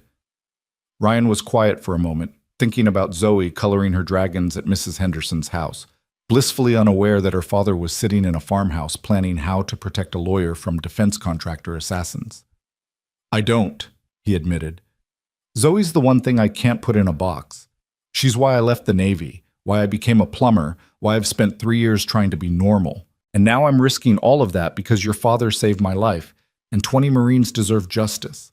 So don't ask me how I live like this, because the truth is I don't. I'm improvising and hoping I can keep all the pieces from falling apart." Rebecca's eyes glistened with tears she refused to let fall. "I'm sorry. I keep saying that, but I mean it. I'm sorry your life got dragged into this. I'm sorry about your wife, and I'm sorry you have to choose between protecting your daughter and honoring a debt to a dead man who saved you. If there was any other way—" "There isn't," Ryan interrupted. We've established that. So let's stop apologizing and start planning. Tell me about the case. What do you need to win? For the next hour, Rebecca walked him through the legal labyrinth she'd been navigating for 18 months. The civil suit was scheduled for trial in 6 weeks, assuming it made it that far. She had the documents Captain Rodriguez had died protecting, the test results, the emails, the proof that Castellanos had knowingly sold defective armor. But documents alone weren't enough. Castellanos' legal team would argue chain of custody issues, would claim the documents were fabricated or taken out of context, would bury the truth under enough technical jargon and expert testimony that a jury's eyes would glaze over. What Rebecca needed was a witness, someone from inside Castellanos' defense systems, who could testify to the systematic fraud, who could connect the dots between the falsified tests and the dead soldiers. She'd had 3 potential witnesses, engineers who'd worked on the Centurion project and were willing to testify. 2 had recanted after receiving threats. The 3rd had died in a car accident that was ruled mechanical failure, but had happened 2 days after he'd given a deposition. "So we need a new witness," Ryan said. "Someone Castellanos can't intimidate or eliminate. Someone with credibility and evidence." "And where do we find this mythical person?" Rebecca asked with bitter humor. "Everyone who worked on the project is either loyal to Castellanos or too terrified to speak. I've contacted dozens of former employees. They either hang up immediately or tell me they signed NDAs that would destroy them financially if they violated." Ryan thought about it, his mind working through the problem with tactical precision. "What about the quality control inspectors, the ones Castellanos bribed to pass the defective armor?" "I've tried. They claim they followed proper procedures, and any failures were within acceptable margins. They're not going to admit to taking bribes." "Not voluntarily," Ryan agreed, "but people have breaking points. Everyone does. We just need to find the right pressure to apply." Rebecca looked uncomfortable. "I'm a lawyer, Ryan. I can't be part of witness intimidation or illegal coercion. There are ethical boundaries I can't cross." "Then don't cross them," Ryan said simply. "You focus on the legal case, building arguments and filing motions and doing whatever lawyers do. Let me worry about finding the witness. What I need from you is names. Everyone who was involved in the testing process, everyone who knew the armor was defective, everyone who had something to gain or lose from the cover-up." "That's a long list. Start with the top 3, the ones most likely to break if pushed correctly." Rebecca pulled up a file on her laptop, scrolling through names and positions.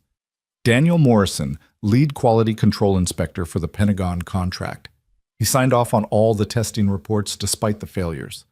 Thomas Chen, project manager for the Centurion series. He would have known every detail of the development process.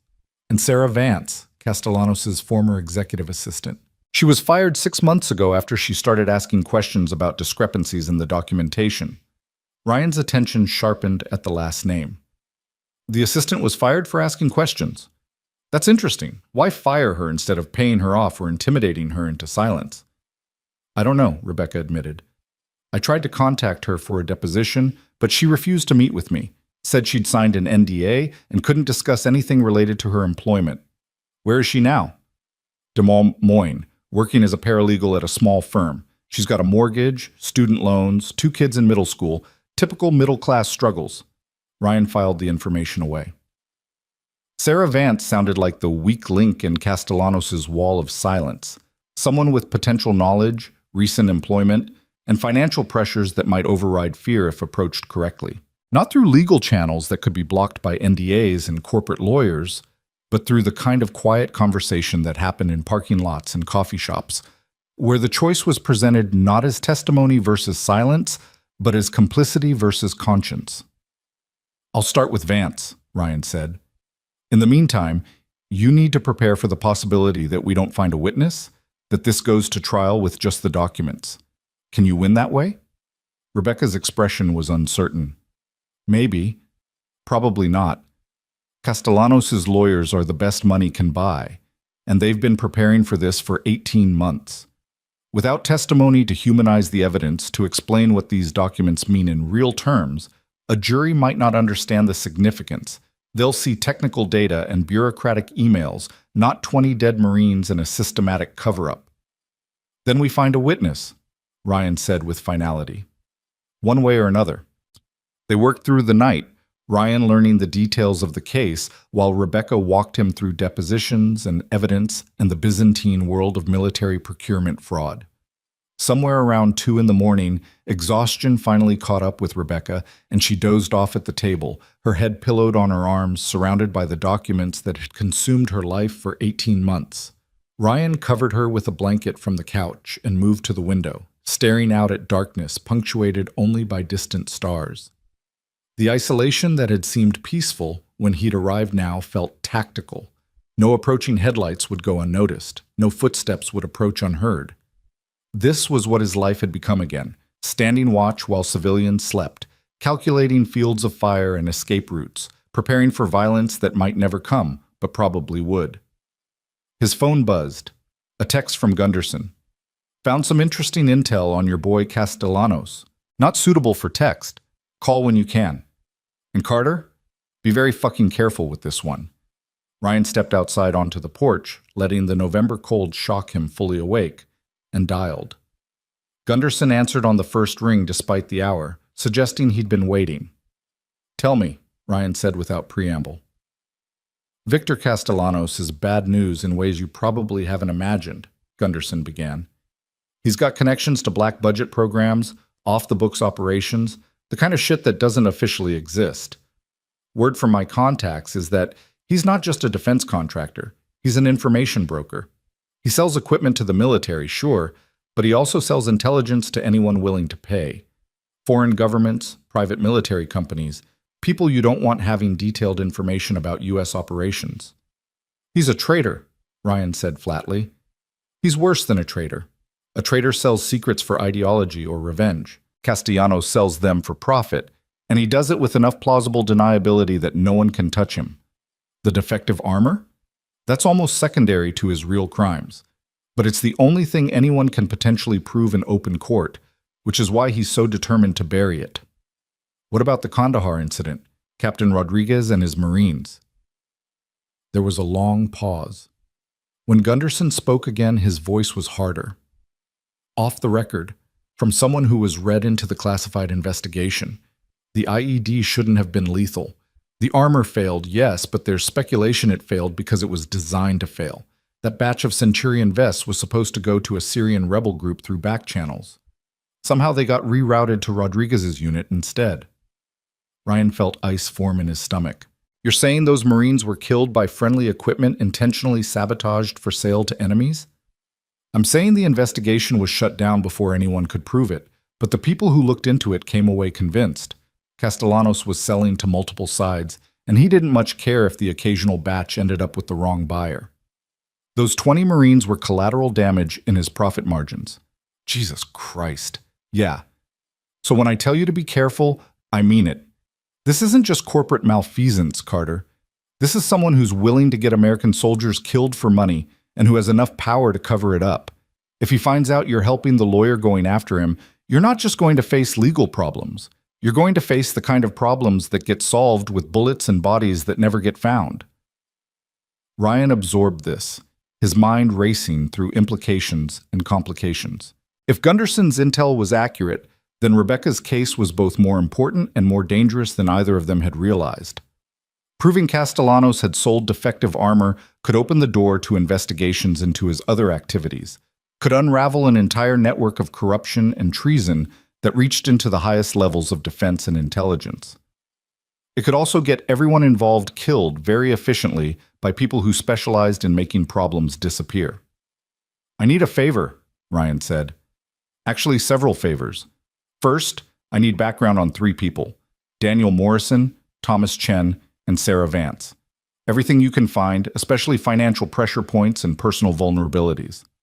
Second, I need to know if Castellanos has a team actively hunting for Rebecca Martinez and where they might be operating. Third, I need options for getting evidence to people who can actually do something with it if this goes sideways. That's not favors, that's a full operational workup, Gunderson said, but his tone suggested he'd expected something like this. Give me 48 hours on the background checks. As for Castellanos' team, I'll ask around, but Carter? If he's got professionals looking for your lawyer, you won't know they're there until they make their move. These aren't the thugs from Romano's. These will be contractors who know what they're doing. Noted. What about the evidence? I'll put you in touch with someone at DoD Inspector General's office, someone I trust who can't be bought. But understand, military justice moves slowly, and Castellanos has had years to build his defenses. Even with solid evidence, this could take months or years to prosecute, and that's assuming the case doesn't get buried for national security reasons. The lawyer's filing civil suit in 6 weeks. That's our timeline. Gunderson laughed without humor. Then you better hope her evidence is airtight and her witness list is willing to testify, because 6 weeks isn't enough time to build a federal case against someone this connected. You're looking at playing defense, keeping her alive until trial, and hoping civilian court can accomplish what military justice couldn't. That's the plan. That's a shit plan, but I've seen you work miracles with less. I'll get you what I can. And Carter, if this goes bad, if you need extraction or support, call me. I'm 3 states away, but I can be there with friends in 12 hours. Don't try to be a hero alone. Haven't been a hero in 3 years, Ryan said. Just a plumber trying to pay an old debt. Plumbers don't usually need intel on defense contractors and advice on countering professional hit teams. Face it, brother, you're back in the game whether you wanted to be or not. Might as well play to win. After ending the call, Ryan stayed on the porch for another 20 minutes, letting the cold soak into his bones while he thought about choices and consequences and the narrow path he was trying to walk between protecting his daughter and honoring Captain Rodriguez's sacrifice. Every decision he made now rippled outward in ways he couldn't fully predict. Helping Rebecca could expose Zoe to danger. Walking away could doom Rebecca and let Castellanos continue selling defective equipment that would kill more soldiers. There was no good answer, just degrees of bad that had to be weighed and measured and chosen with incomplete information and too little time. Eventually, the cold drove him back inside. Rebecca was still asleep at the table, her face peaceful in a way it probably wasn't when she was awake. Ryan envied that kind of sleep, the kind that came without nightmares or the constant awareness of potential threats. He'd lost that ability years ago, somewhere between his 3rd deployment and the moment Sarah had told him about the diagnosis, and he didn't expect to ever get it back. He spent the rest of the night conducting a security sweep of the property, checking perimeter fences and sight lines, identifying potential approach routes and defensive positions. The farmhouse was situated on a slight rise with good visibility in 3 directions, the 4th direction blocked by the barn and a line of trees that would funnel any approach into a predictable pattern. The gun safe in the master bedroom contained 2 AR-15s, a Remington 870 shotgun, 3 handguns in various calibers, and enough ammunition to hold off a small army assuming they were stupid enough to make a frontal assault. More likely, any professionals Castellanos sent would use subtlety. A gas leak, a car accident, something that looked natural enough to avoid investigation.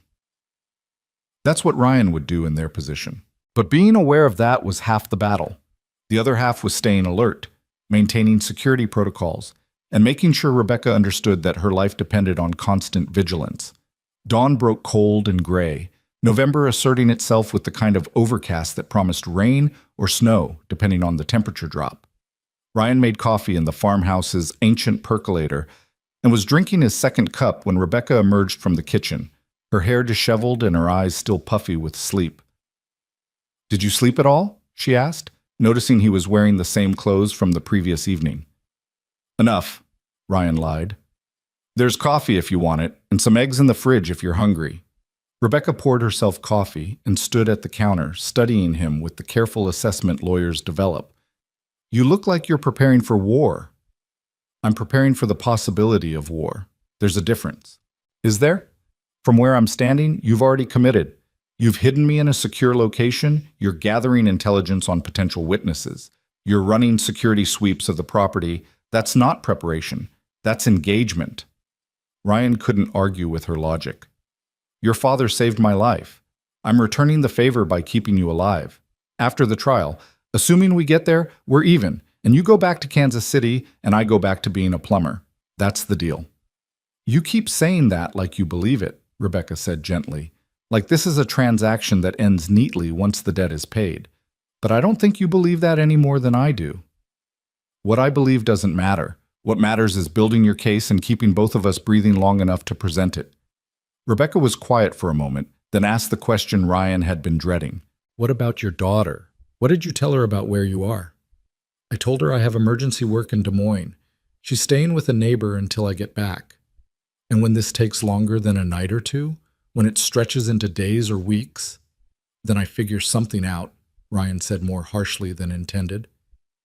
I've been parenting alone for 3 years. I know how to handle logistics.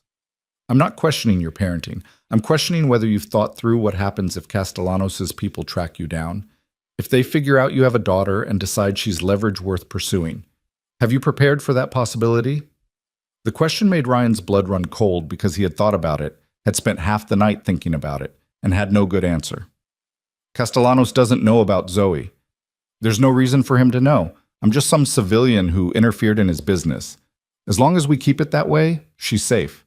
Except Cedar Falls is a small town where everyone knows everyone, and by now the story of what you did at Romano's has probably spread. Someone mentions it online, someone posts about it on social media, and suddenly Castellanos' intelligence network has a data point to investigate. How long before they figure out the helpful plumber has an 8-year-old daughter who goes to Cedar Falls Elementary? Ryan's hands tightened around his coffee cup. What are you suggesting? I'm suggesting we need a plan that includes protecting your daughter, not just hoping she stays off Castellanos' radar. Because hope isn't a strategy, and pretending she's safe because you want her to be safe isn't going to keep her that way if the situation deteriorates. The brutal honesty cut deep because it was right. Ryan had been compartmentalizing Zoe, keeping her in a separate mental category from the threat assessment and tactical planning, as if his desire to keep her out of this would be enough to actually keep her out of this. But Rebecca was correct.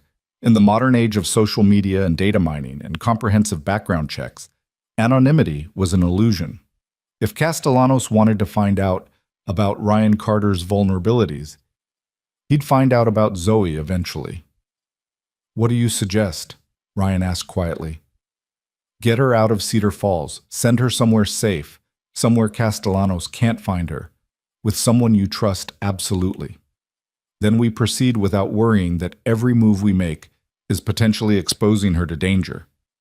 The thought of sending Zoe away, of not seeing her for however long this took, felt like a knife between his ribs. She was the only good thing left from his life with Sarah.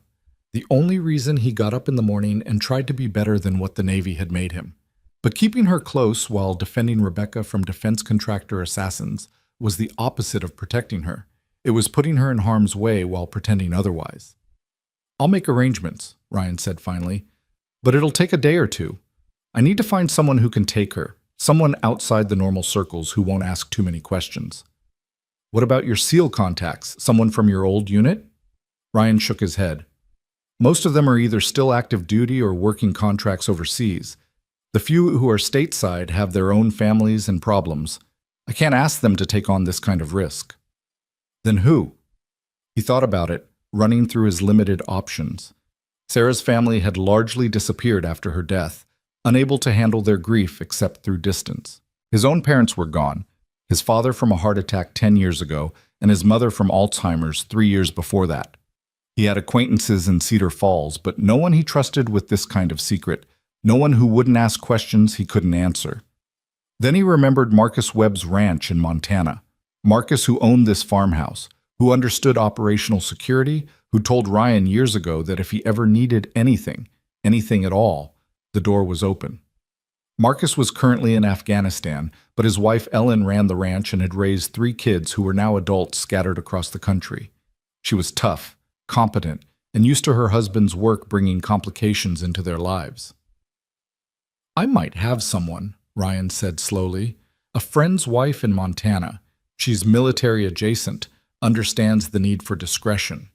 If I explain the situation, she might be willing to take Zoe for a few weeks. Can you trust her? With my life. Which is what I'd be doing, trusting her with the most important part of it. Rebecca nodded.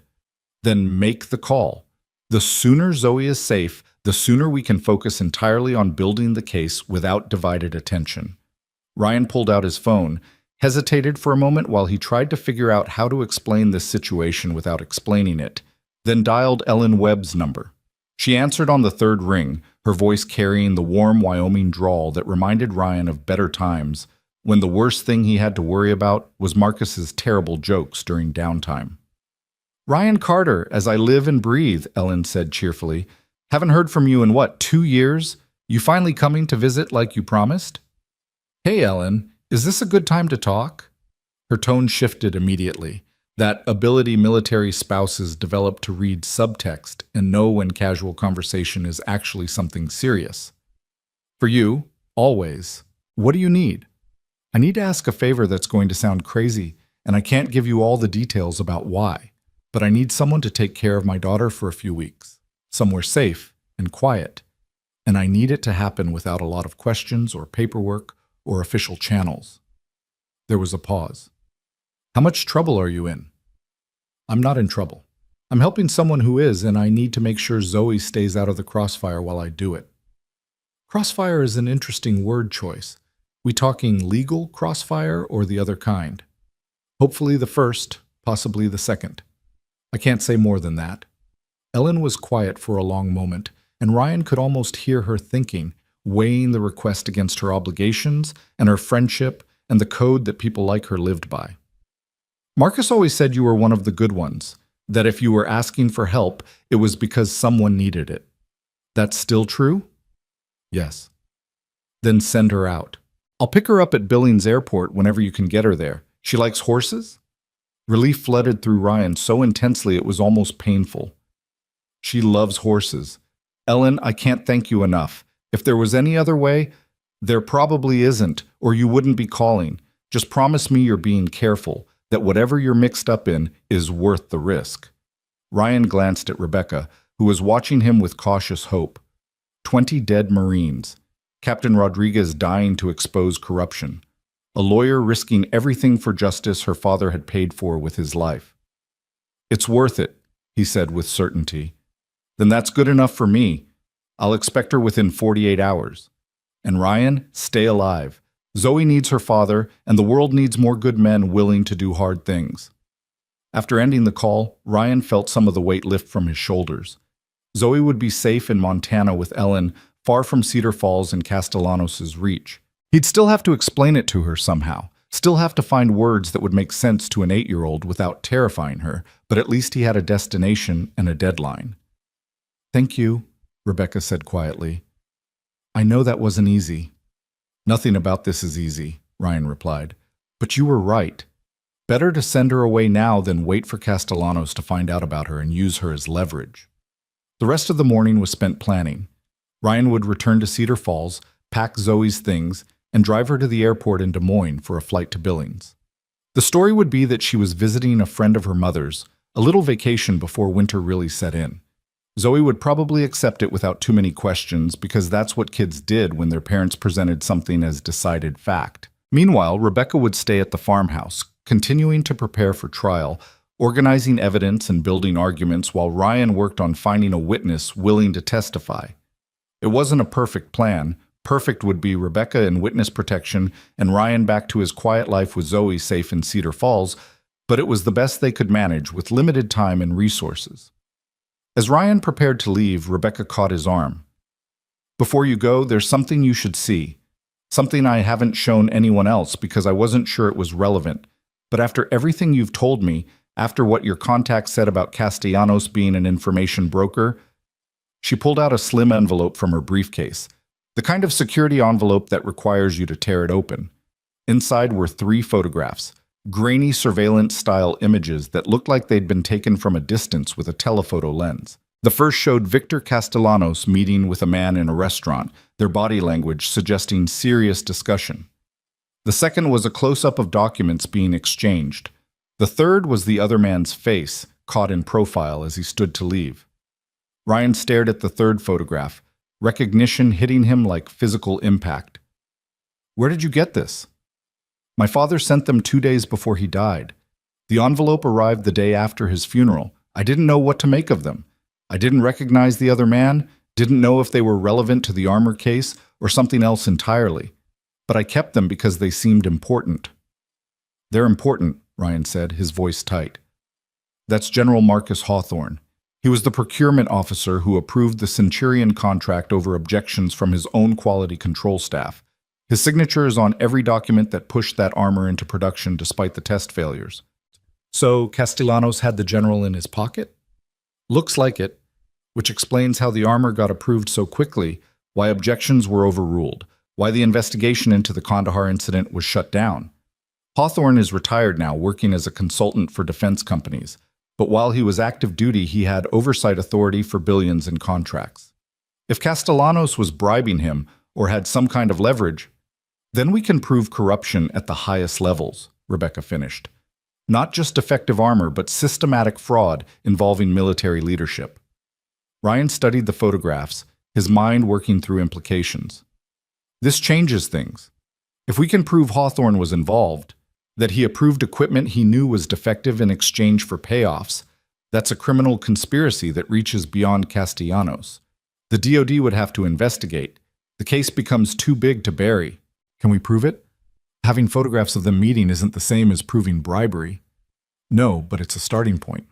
If we can find evidence of money transfers, offshore accounts, anything that connects Hawthorne to Castellanos financially, we can build a case that your father's documents support rather than standing alone. Rebecca's eyes brightened with something that might have been hope. So we need financial records, bank statements, wire transfers, anything that shows money flowing from Castellanos to Hawthorne, which requires someone with access to those records or the technical skills to get them. Hacking, that's illegal. Anything we obtain that way would be inadmissible. Ryan smiled without humor.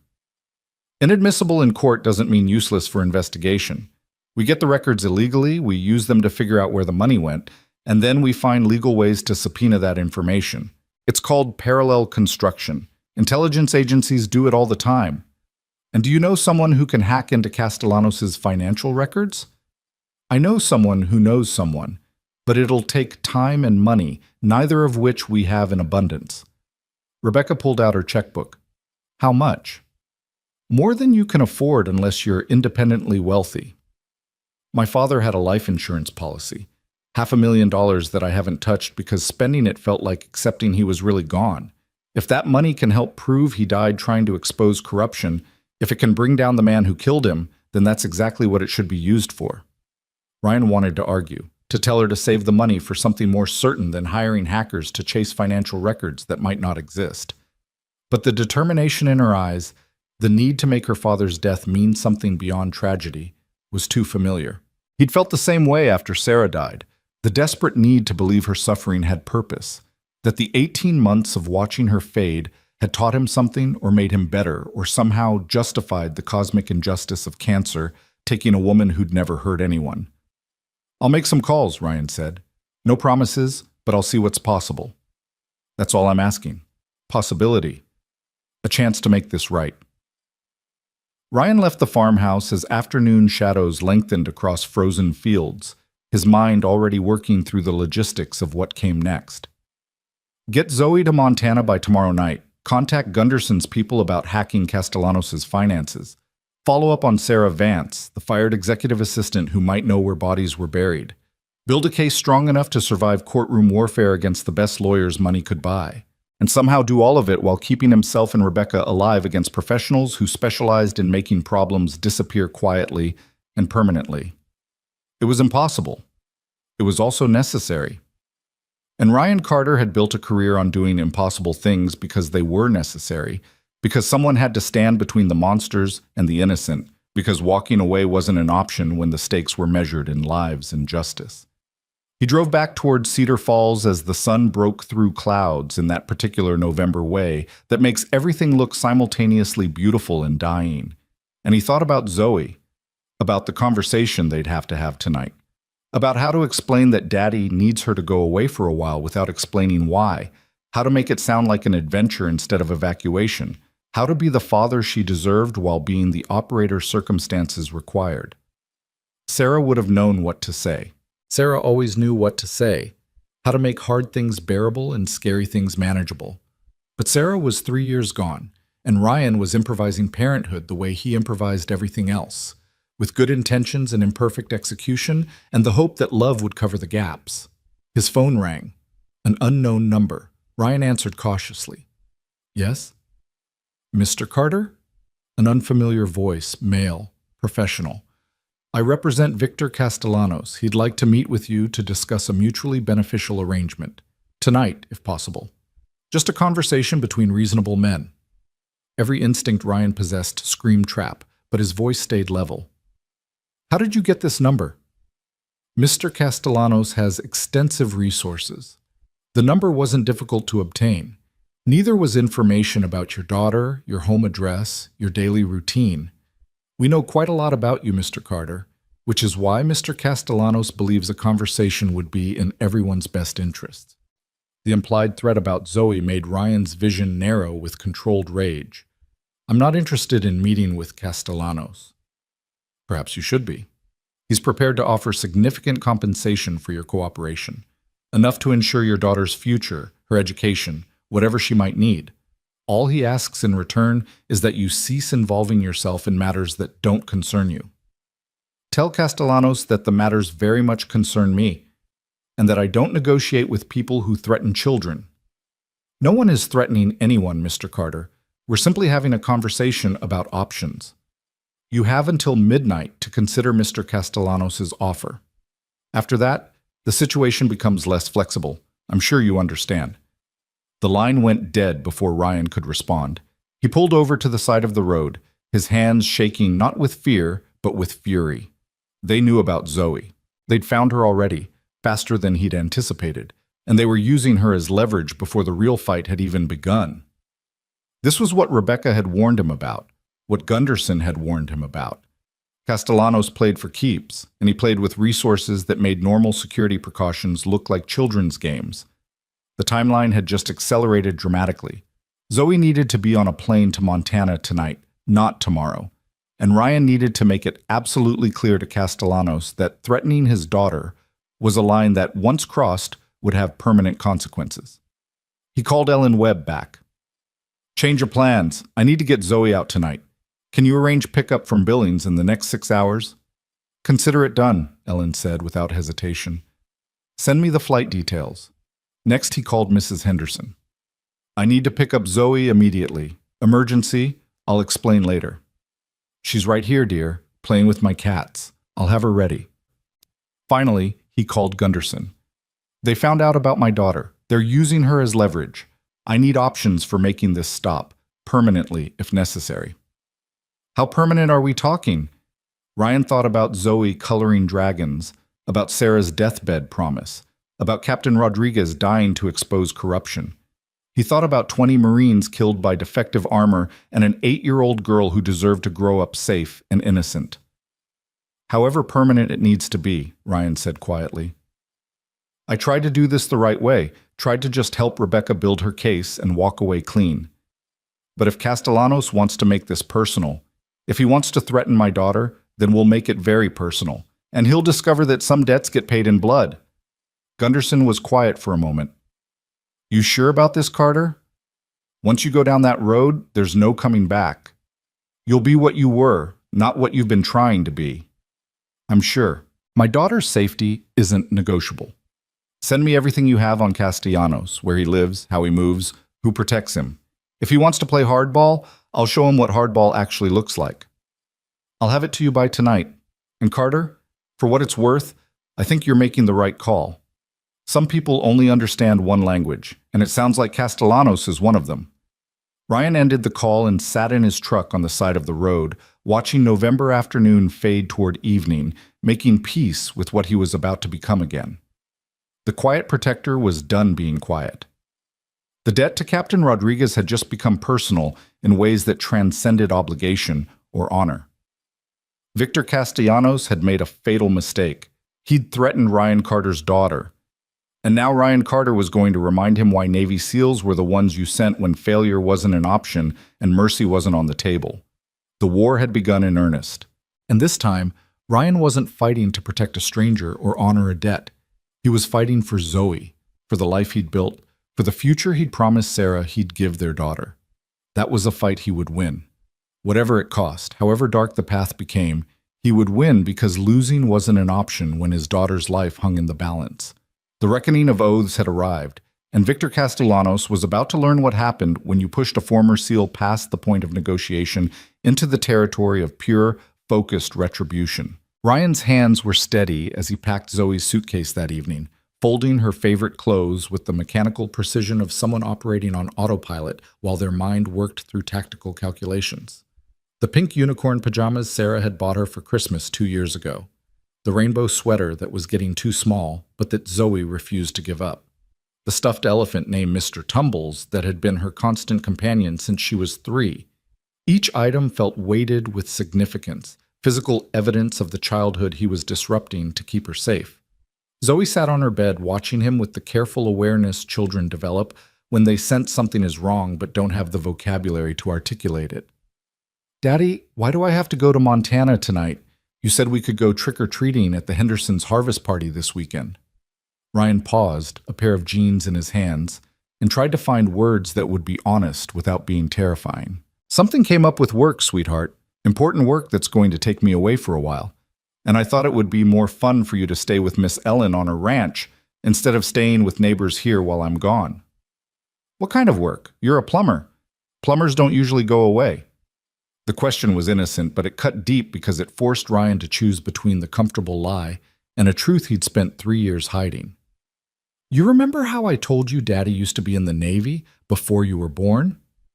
Zoe nodded slowly, her eyes widening slightly. She'd seen his Navy portrait in the hallway, the one Sarah had insisted on keeping despite Ryan's discomfort with it.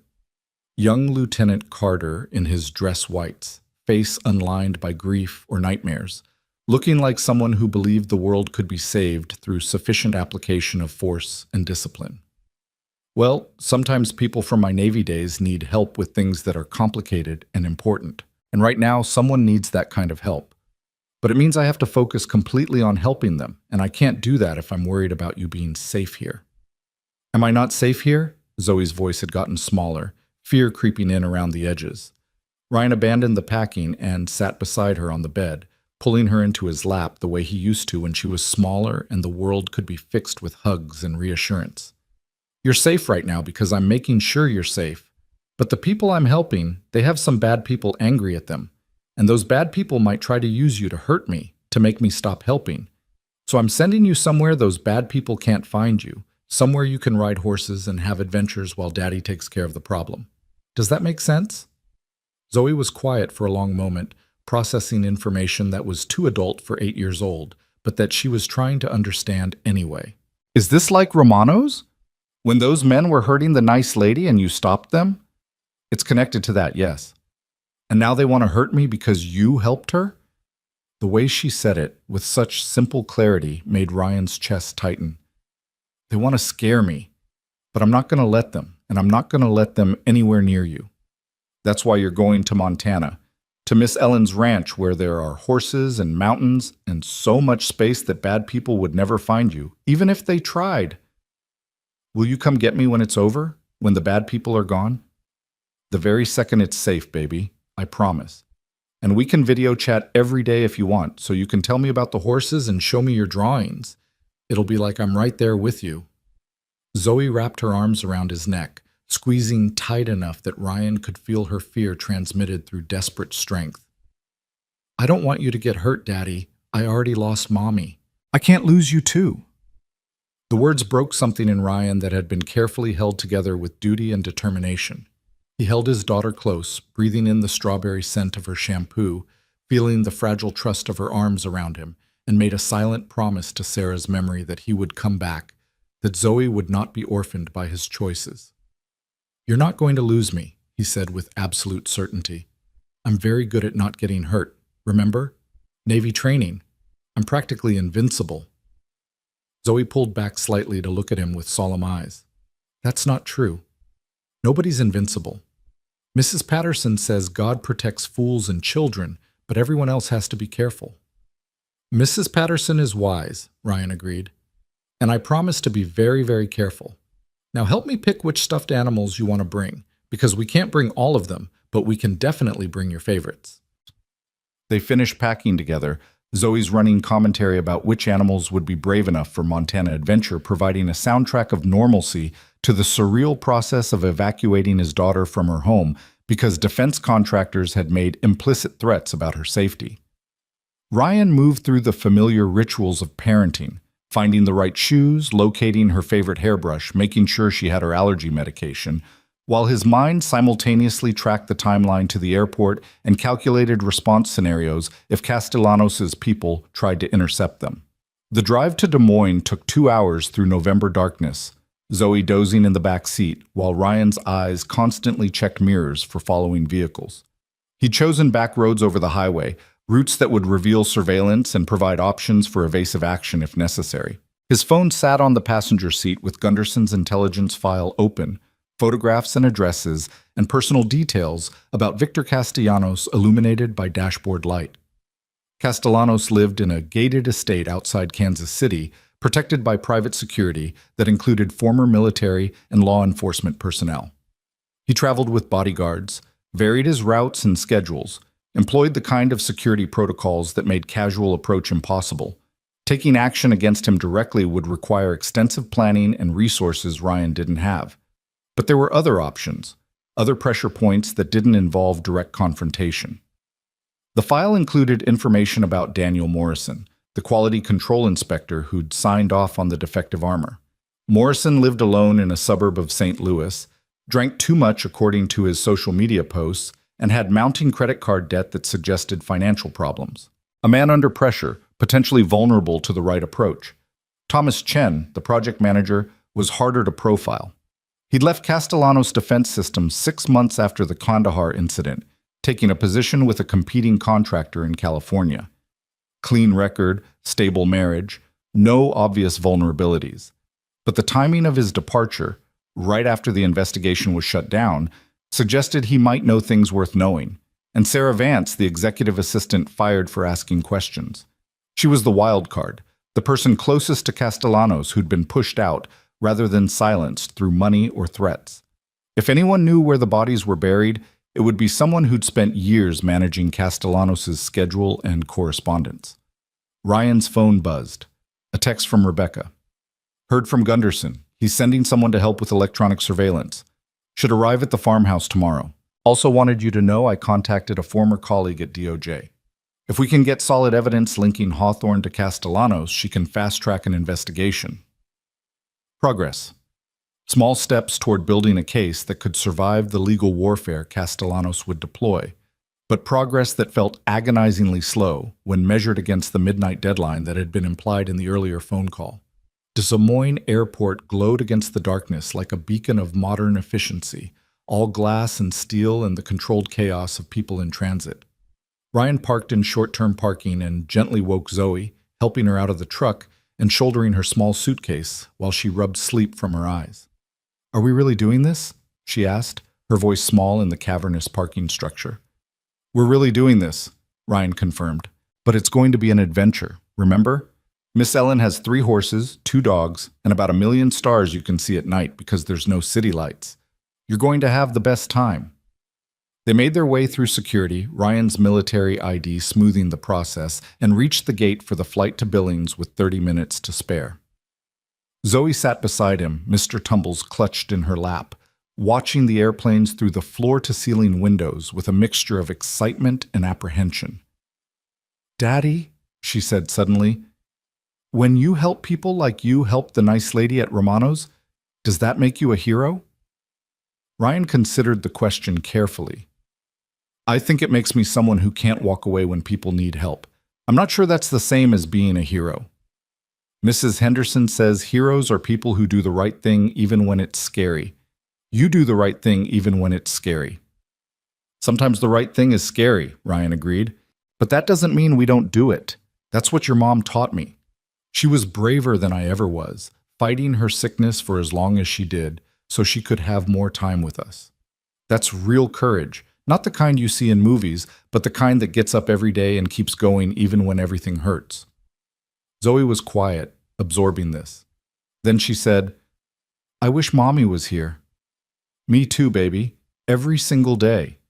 The boarding call came too soon and not soon enough. Ryan walked Zoe to the gate agent, explaining that she was an unaccompanied minor traveling to stay with family friends. The agent was kind and professional, assuring Ryan that Zoe would be well looked after during the flight and personally handed off to Ellen at the Billings airport. The final hug lasted longer than it should have. Zoe clung to him like she used to as a toddler, when every goodbye was a tragedy and every reunion a miracle. "I love you, Daddy. Come back safe." "I love you more than the whole sky," Ryan replied, their ritual phrase from 1,000 bedtimes. "Be good for Miss Ellen, and I'll see you very soon."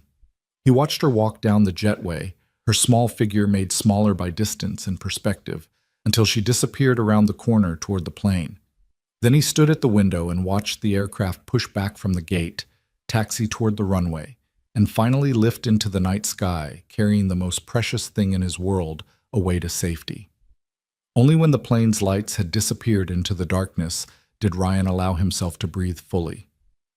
Zoe was safe.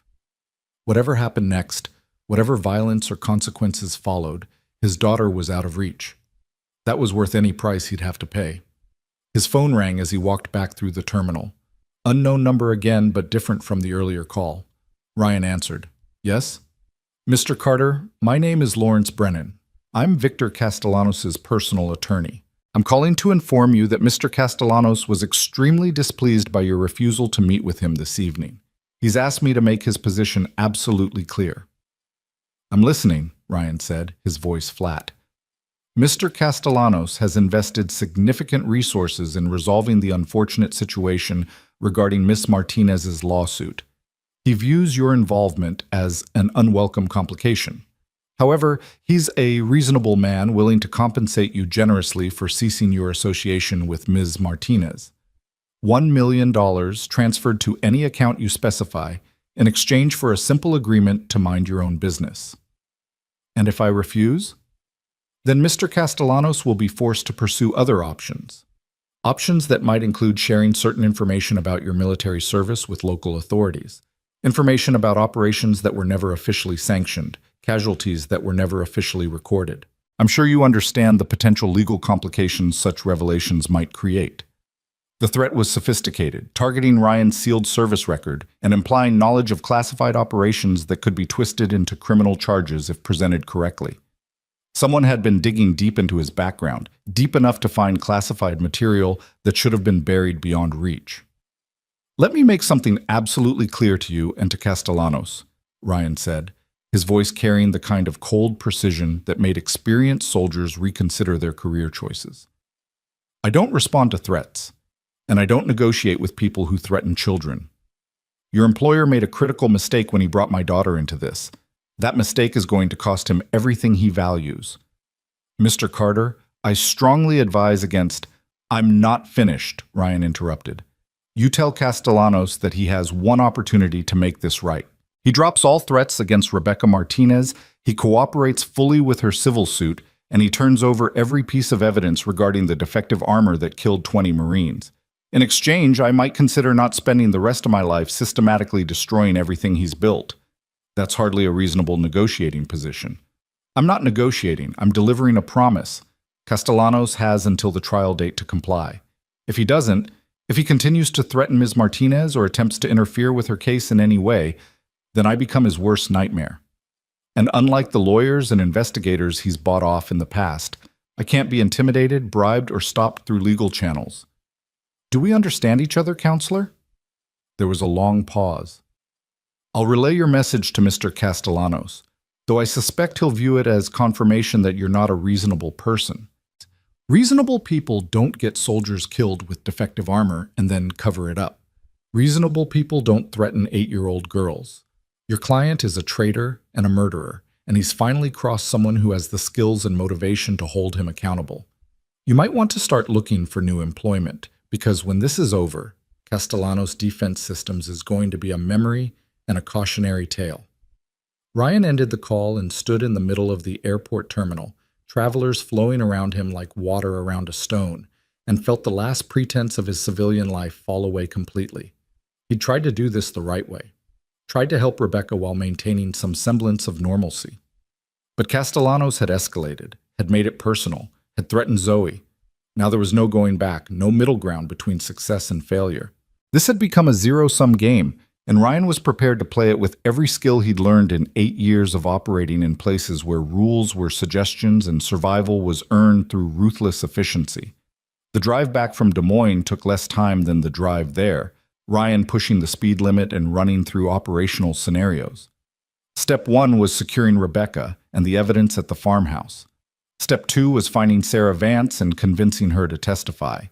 Step 3 was gathering enough additional evidence to make Castellanos' legal defense impossible. And Step 4, if all else failed, was making Castellanos personally understand the consequences of his actions in ways that didn't require courts or lawyers. He called Rebecca from the road. "Change of plans. We're accelerating the timeline. Castellanos just made serious threats about exposing classified information from my service record. That means he's desperate, which makes him more dangerous but also more vulnerable. We need to move fast, hit hard, and finish this before he can deploy whatever assets he's holding in reserve." "What do you need from me?" Rebecca asked, her voice steady despite the stress Ryan could hear underneath. "I need you to prepare for trial like it's happening next week instead of in 6 weeks. I need every piece of evidence organized, every argument refined, every witness statement ready to go. If we can force an early court date, if we can get in front of a jury before Castellanos is ready, we might catch him flat-footed. Judges don't usually grant early trial dates without compelling reasons. Then we create compelling reasons.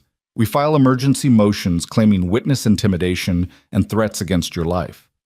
We make enough noise that the court has to respond. Get creative, get aggressive, get attention. Make this case too public for Castellanos to bury quietly. That's risky. If we push too hard and lose, it could prejudice the jury against us. If we don't push hard, we might not live to see trial," Ryan said bluntly. "Castellanos escalated tonight. He threatened my daughter and tried to blackmail me with classified information. That tells me he's running out of subtle options and preparing to get messy. Better to control the chaos than wait for it to find us." Rebecca was quiet for a moment, then said, "My father used to say that the best defense is a relentless offense. I think he'd approve of this approach. Your father was a smart man. Start making calls. I'm going to track down Sarah Vance tomorrow and see if I can convince her to flip. If we can get her testimony about what she saw working for Castellanos, combined with your father's documents, we might have enough to survive even without the financial records linking him to Hawthorne." After ending the call, Ryan drove the rest of the way to the farmhouse in focused silence, his mind already working through the conversation he'd have with Sarah Vance. She was the key, the insider who'd been pushed out and who might be angry enough or scared enough or principled enough to speak truth despite the NDAs and threats. Finding the right pressure point, the right combination of incentive and reassurance, would determine whether she became an ally or remained silent. The farmhouse appeared unchanged as Ryan pulled up near midnight, Rebecca's Lexus still under its tarp, lights burning in the kitchen windows. He let himself in to find Rebecca surrounded by files and legal pads, her laptop open to what appeared to be a court filing, working with the kind of focused intensity that suggested she'd been at it for hours. "I've drafted an emergency motion for expedited trial," she said without looking up, "claiming ongoing witness intimidation, threats to my personal safety, and evidence that the defendant is actively working to obstruct justice. It's aggressive, probably won't get granted, but it'll put pressure on Castellanos and make the judge aware that something serious is happening." "Good. File it first thing tomorrow." "What else?" "I contacted 3 legal aid organizations and 2 civil rights groups about the case. If we can frame this as not just product liability, but as systematic corruption that endangers military personnel, we might get additional support and resources. And more importantly, we get media attention that makes it harder for Castellanos to make us disappear quietly." Ryan nodded approval. Rebecca was thinking tactically now, understanding that their survival depended on visibility and on making the case too public to bury through violence. What about the DOJ contact, the one who could fast-track an investigation into Hawthorne? "I sent her everything we have on Hawthorne and Castellanos. She's reviewing it now, said she'd get back to me within 48 hours about whether there's enough for an official investigation. But she warned me that even if they open a case, military procurement fraud investigations can take years." "We don't have years. We have weeks at most." "I know. Which is why I'm also working on a media strategy.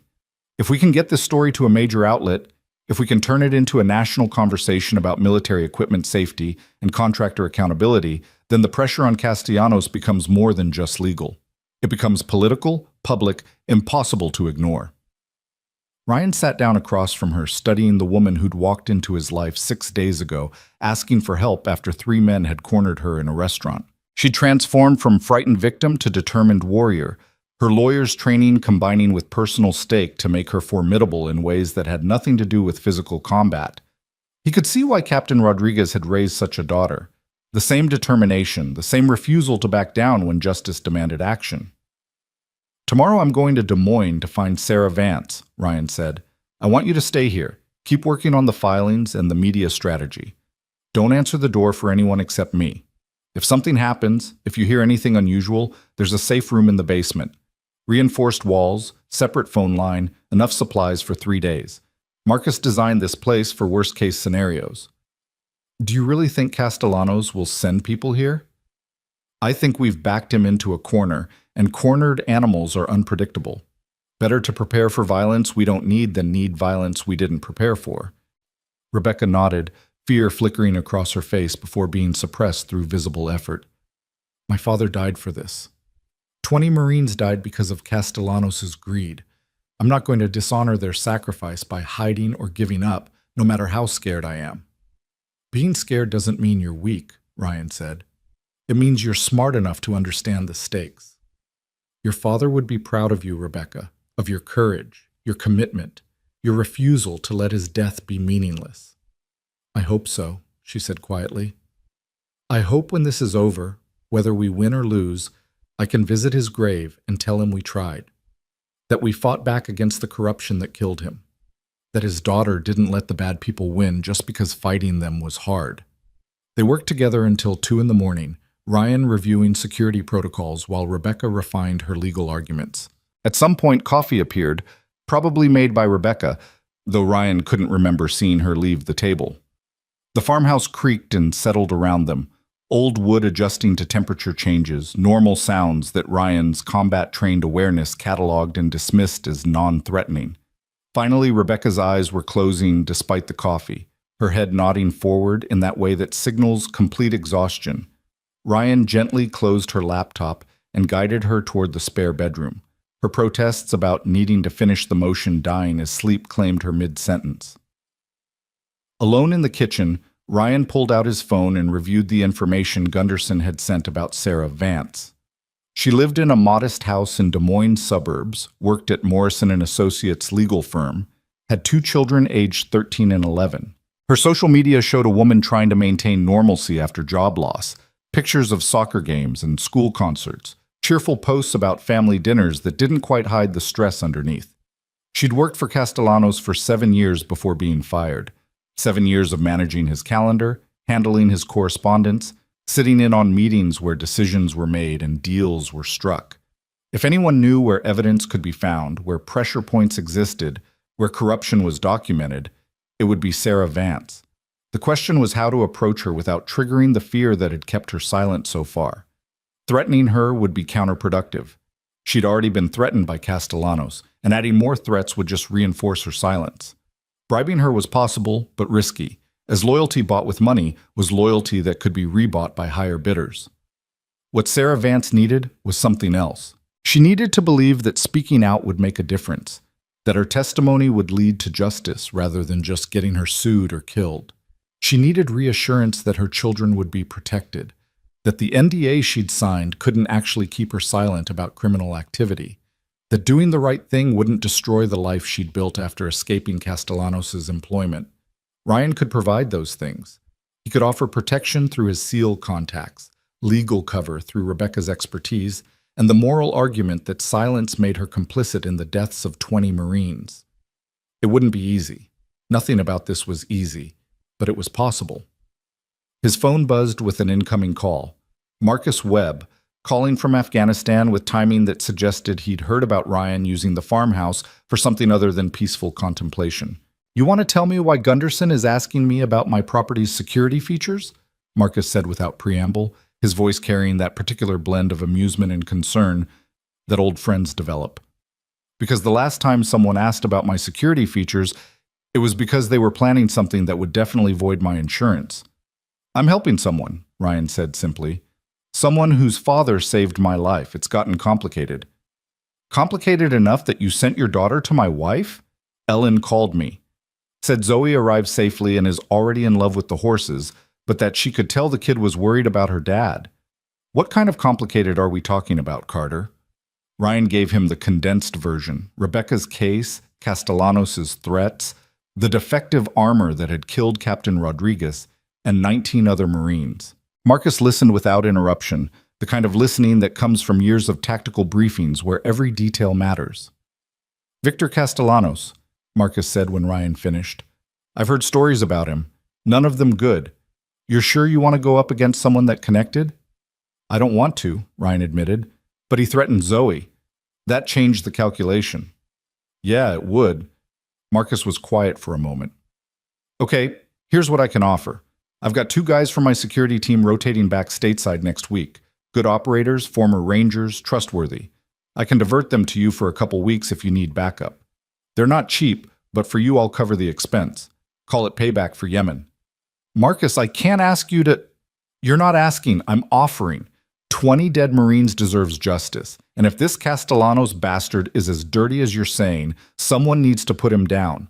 Might as well be you with proper support. I'll have them contact you in 72 hours. I don't know what to say. Say you'll keep my farmhouse intact, and my wife's expectations reasonable about how long Zoe's staying. Ellen's already talking about homeschooling her if this takes more than a month. Apparently your daughter is a delightful influence on the horses. Despite everything, Ryan smiled. Tell Ellen thank you. And thank you, Marcus. I won't forget this. You better not. You still owe me for pulling your ass out of that clusterfuck in Mosul. Now go get some sleep. You sound like you've been running on fumes and stubbornness, and that's a good way to make mistakes that get people killed. After ending the call, Ryan did try to sleep, stretching out on the living room couch with his gun within reach, and his awareness tuned to any sound that didn't belong. But sleep was elusive. His mind replaying the evening's conversations, calculating odds and outcomes, seeing Zoe's face as she'd walk down the jetway toward a plane that would take her to safety. He'd made his choice when he'd stood up at Romano's 6 days ago. Every decision since then had been consequence and escalation, each step leading inexorably toward this moment where peaceful resolution had become impossible, and violence waited just beyond the horizon like a storm everyone could see approaching but no one could prevent. Tomorrow, he'd find Sarah Vance and make his pitch for her testimony.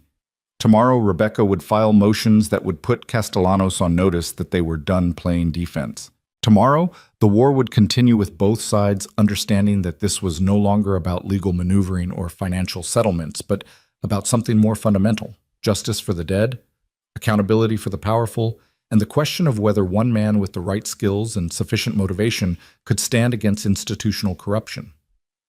Ryan closed his eyes and tried to find rest in the darkness, knowing that whatever came next would require everything he'd learned in 8 years of combat operations.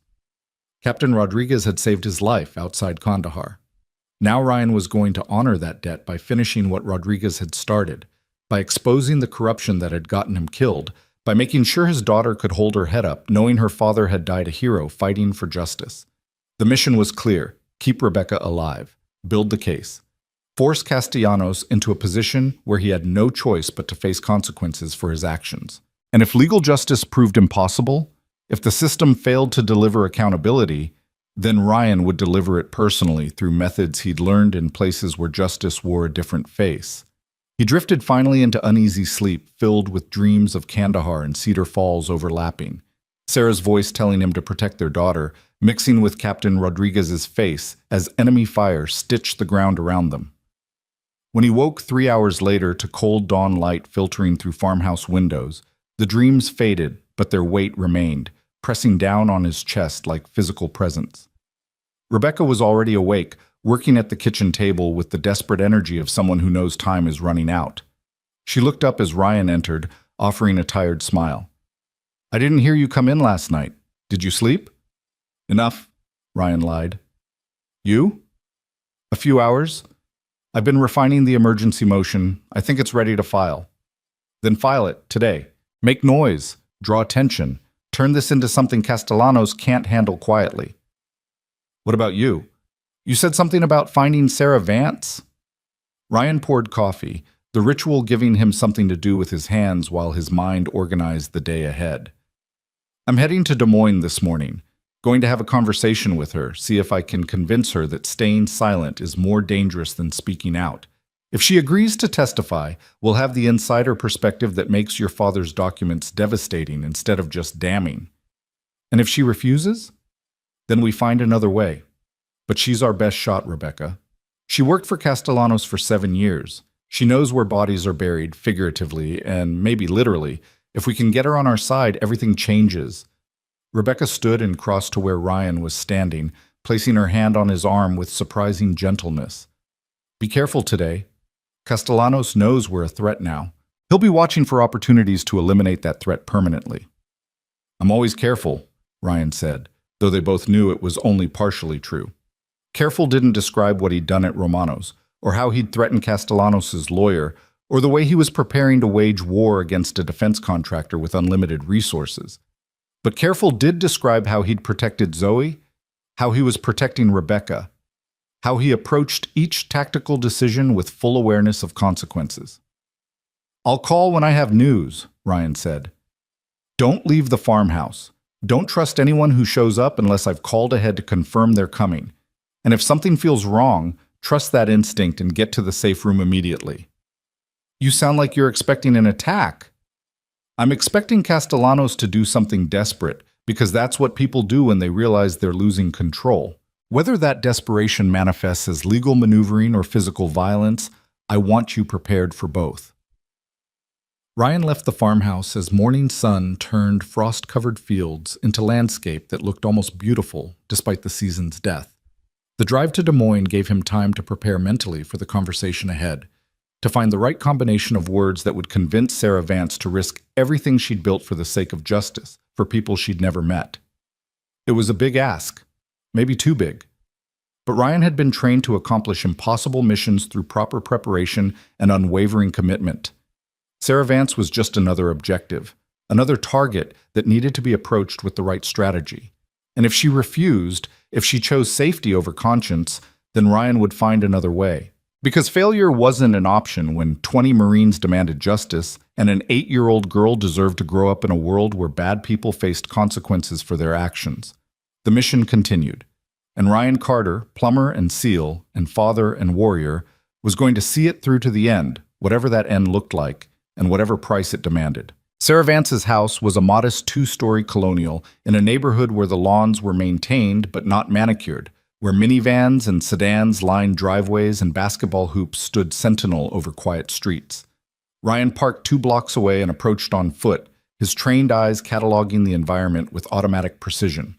A dog walker 3 houses down. A delivery truck making its rounds. No obvious surveillance, no vehicles that screamed government or corporate security. Either Castellanos wasn't watching Sarah Vance anymore, or his watchers were better than Ryan expected. It was 9:30 on a Saturday morning, chosen deliberately for its ordinariness. Weekend morning when kids would be home, when a knock at the door wouldn't trigger immediate alarm, when the rhythms of suburban life provided cover for a conversation that could change everything. Ryan rang the doorbell and waited, aware of the camera above the doorframe recording his presence. After a moment, a woman's voice came through the intercom, cautious but not hostile. "Can I help you?" "Ms. Vance, my name is Ryan Carter. I'm working with Rebecca Martinez on a legal matter involving your former employer. I need 5 minutes of your time, just to talk, nothing more." There was a long pause. Ryan could imagine her internal calculation, weighing curiosity against fear, obligation against self-preservation. Finally, the door opened to the length of a security chain, and Sarah Vance peered out with eyes that had learned wariness the hard way.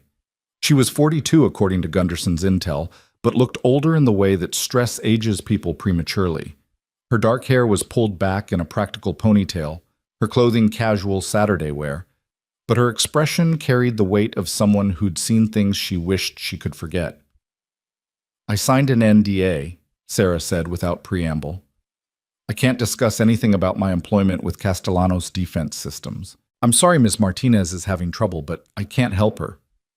The NDA doesn't cover criminal activity, Ryan said gently. And it definitely doesn't prevent you from testifying if subpoenaed.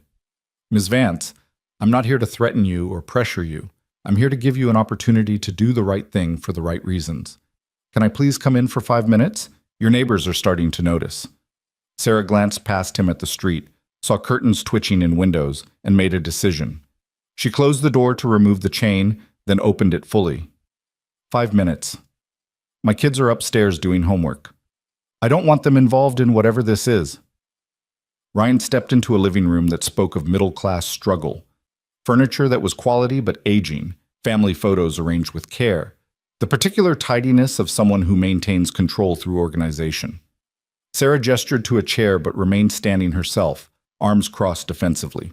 Before you start whatever pitch you've prepared, Sarah said, you should know that I've already been contacted by 3 different lawyers about this case. I told them all the same thing I'm telling you.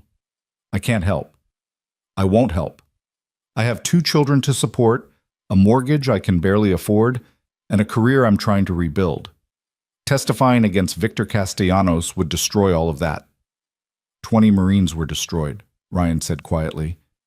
Killed by defective armor that your former employer knowingly sold to the military.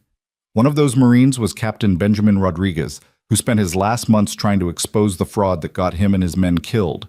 His daughter is the lawyer you're refusing to help. Sarah's expression flickered with something that might have been guilt or grief. I know about Captain Rodriguez. I saw the reports. I read the internal memos about the investigation. And I'm sorry, truly I am. But my being sorry doesn't change the fact that I have responsibilities. I can't sacrifice my children's future for justice that probably won't happen anyway.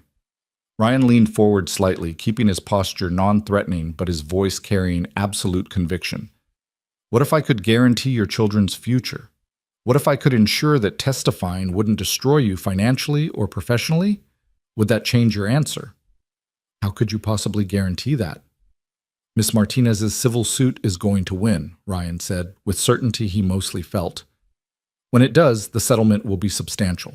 She's already agreed to compensate any witnesses who testify, not as payment for testimony, but as recognition of the professional and personal costs involved. Your mortgage, your kids' education, your legal fees if Castellanos tries to sue you for NDA violation, all covered. Beyond that, I have contacts in witness protection and private security. If you're worried about physical safety, I can arrange protection that goes beyond what any government program could provide. Sarah was shaking her head before he finished. You're talking about money and security, but you're not understanding the real problem. Victor Castellanos doesn't just threaten you. He destroys you. He has lawyers who will tie you up in litigation for years. He has connections to judges and politicians who will make sure you never work in your field again. He has investigators who will dig into every mistake you've ever made and use it against you. I've seen what happens to people who cross him. They don't just lose their jobs, they lose everything. Then help us make sure he loses everything first, Ryan said. Ms. Vance, I understand your fear, I do. But consider what staying silent costs. Not just in terms of justice for Captain Rodriguez and those Marines, but in terms of what it teaches your children. You have a daughter, right? 13 years old? What do you want her to learn about standing up to powerful people who do terrible things? That safety is more important than conscience? That fear is an acceptable reason to let evil go unpunished? Sarah's eyes filled with tears. She angrily blinked away. That's not fair. You don't get to use my children against me. I'm not using them against you. I'm asking you to think about what legacy you're leaving them. Your daughter will grow up in a world where defense contractors can kill soldiers through negligence and face no consequences because people like you chose silence over testimony. Is that the world you want for her? The world I want for her is one where her mother isn't bankrupt or dead because she testified against a man who has unlimited resources and no conscience, Sarah shot back. You come in here with your guarantees and your moral arguments, but you don't have to live with the consequences. I do. My children do. Children. Ryan stood, recognizing that pure argument wasn't working, that Sarah's fear was too deeply rooted to be dislodged by logic or appeals to justice. He pulled out a card with his phone number written on it and set it on the coffee table between them. I'm not going to pressure you further, he said, "but I want you to think about something. Victor Castellanos is going down whether you testify or not. We have documents, we have evidence, we have momentum. The question isn't whether he faces consequences. It's whether you're part of delivering those consequences, or whether you stay silent and let other people do the work. Either way, when this is over, you're going to have to look at yourself in the mirror and decide if you can live with the choice you made." He moved toward the door, then paused. "Captain Rodriguez saved my life once in Kandahar. I didn't know him well, just 30 seconds of someone pulling me out of an ambush while taking fire. But those 30 seconds meant I got to come home to my wife, got to be there when my daughter was born, got to have 3 more years with the woman I loved before cancer took her. Rodriguez gave me that gift, and then he died trying to expose the corruption that killed his Marines. I owe him a debt I can never fully repay. But you, Ms. Vance, you don't owe him anything except the truth, and maybe that's worth more than all the guarantees and protections I could offer." Sarah's face had gone pale. "He saved your life?" 8 years ago. An ambush outside Kandahar. I was a SEAL. He was Marine intelligence attached to our unit. I don't know why he was there or what his mission was, but when things went bad, he came back for me when he could have extracted safely.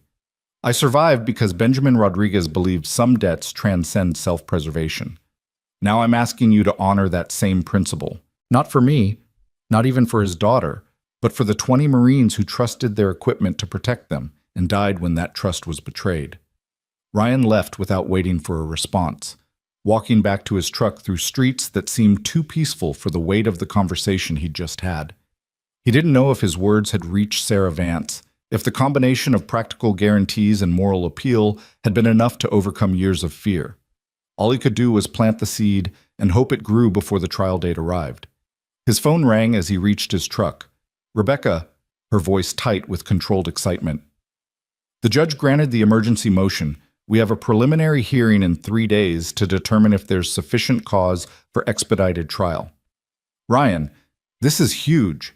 If we can convince the judge that witness intimidation is ongoing, we might get a trial date within 2 weeks instead of 6.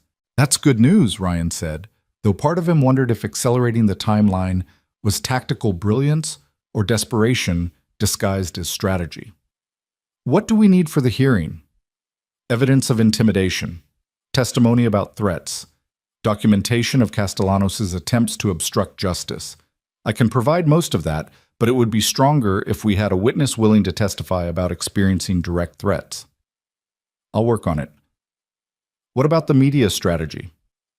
"I have a meeting scheduled with a reporter from the Washington Post this afternoon.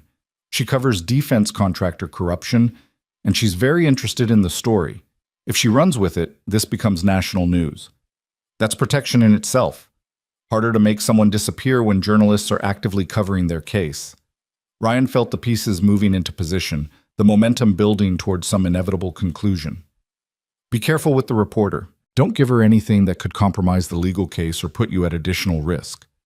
Background only, enough to generate interest but not enough to give Castellanos ammunition." "I know how to talk to reporters," Rebecca said, a hint of her lawyer's confidence returning. "This is what I do, Ryan. Strategy, persuasion, building narratives that juries and judges and the public can understand. Let me handle the legal and media warfare. You focus on finding us a witness." After ending the call, Ryan sat in his truck and tried to calculate odds of success. They had momentum, but not certainty. They had evidence, but not testimony. They had 3 days to build a case strong enough to convince a judge that expedited trial was warranted, and maybe 2 weeks after that to convince a jury that Victor Castellanos was guilty of negligent homicide and systematic fraud. It wasn't enough time, but it was the time they had, and Ryan had learned long ago that missions succeeded or failed based on what you did with available resources, not on wishing you had more. His phone buzzed with a text from an unknown number. "This is Sarah Vance. Can we meet again? Somewhere private? I need to talk to someone who understands what this costs." Ryan stared at the message for a long moment, hope and caution warring in his chest. This could be Sarah deciding to testify, or it could be a trap, Castellanos using her to lure Ryan into a vulnerable position. Only one way to find out which. He texted back, "Grant Park, South Entrance, 1 hour. Come alone. Her response came quickly. I'll be there. Grant Park was a sprawling green space in the heart of Des Moines, large enough to provide multiple sight lines and exit routes, public enough that violence would be difficult to execute cleanly. Ryan arrived 30 minutes early, parking where he had clear view of the south entrance, and watched as Saturday afternoon crowds enjoyed the unseasonably warm November weather. Families with strollers, joggers and cyclists, a group of teenagers playing frisbee with abandon that suggested they believed themselves immortal. Sarah Vance arrived exactly on time, driving a Honda Accord that had seen better years, parking in the public lot, and walking toward the entrance with the careful awareness of someone who'd been threatened enough to develop paranoia. She wore jeans and a heavy jacket, sunglasses hiding her eyes, looking like any suburban mother running weekend errands. Ryan approached from her blind side, not to startle, but to demonstrate that he'd been watching, that his security consciousness matched or exceeded her own. Ms. Vance, thank you for coming. Sarah turned, her hand going to her chest in surprise, despite Ryan's attempt at gentle approach. God, you move quietly. Is that a SEAL thing? Years of practice. You said you needed to talk. Can we walk? I think better when I'm moving, and sitting still makes me feel like a target. They walked deeper into the park, along paths that wound through trees shedding their last leaves like reluctant surrender to winter. For several minutes, Sarah said nothing, her hands shoved in her jacket pockets, her breath visible in the cooling air. Ryan gave her the silence, understanding that some decisions required processing time, that pushing too hard could shatter whatever resolve had brought her here. Finally, Sarah spoke, her voice barely above a whisper. I saw things while working for Victor. Things I tried to ignore or rationalize or pretend were normal business practices. Meetings where he discussed selling equipment to foreign governments that were supposed to be embargoed. Emails about bribing Pentagon officials to approve contracts despite test failures. Conference calls where he laughed about cutting corners on safety features because soldiers are disposable and Congress will just order more. Ryan felt cold rage settle into his bones but kept his voice neutral. Did you document any of this? Some. Not as much as I should have. I'd take notes during meetings, file reports like any good assistant. But after a while, I realized that my notes were being used to protect Victor, not to maintain legitimate records. So I started keeping my own files. Nothing official, just copies of emails and meeting minutes that seemed particularly damaging. I told myself it was insurance, in case Victor ever decided I was a liability. Where are these files now? Sarah stopped walking and turned to face him, fear and determination mixing in her expression. Hidden. Multiple locations, multiple formats. I'm not stupid, Mr. Carter. If I testify, if I help Ms. Martinez, I need leverage to ensure my family stays safe. Those files are my leverage. That's smart, Ryan agreed. But leverage only works if the other side knows you have it and believes you'll use it. Are you prepared to go public with what you know? To sit in a courtroom and repeat it under oath while Castellanos' lawyers tried to destroy your credibility? I don't know, Sarah admitted. I came here hoping you could convince me that testifying is the right choice, that protecting my conscience is worth risking my children's stability. But standing here, thinking about actually doing it, I'm terrified. Victor doesn't make idle threats. If I testify, he'll come after me with everything he has.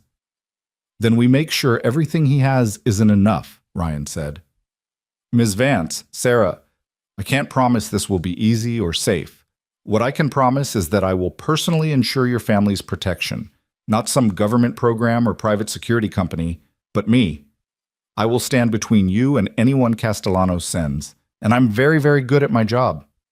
You're one man. Victor has dozens of people, unlimited money, and no moral boundaries. I'm one man who spent 8 years being dropped into impossible situations with inadequate resources and told to accomplish the mission anyway. I never failed, not once, and I'm not going to start failing now when the mission is keeping safe the woman who can deliver justice for Captain Rodriguez and 20 dead Marines.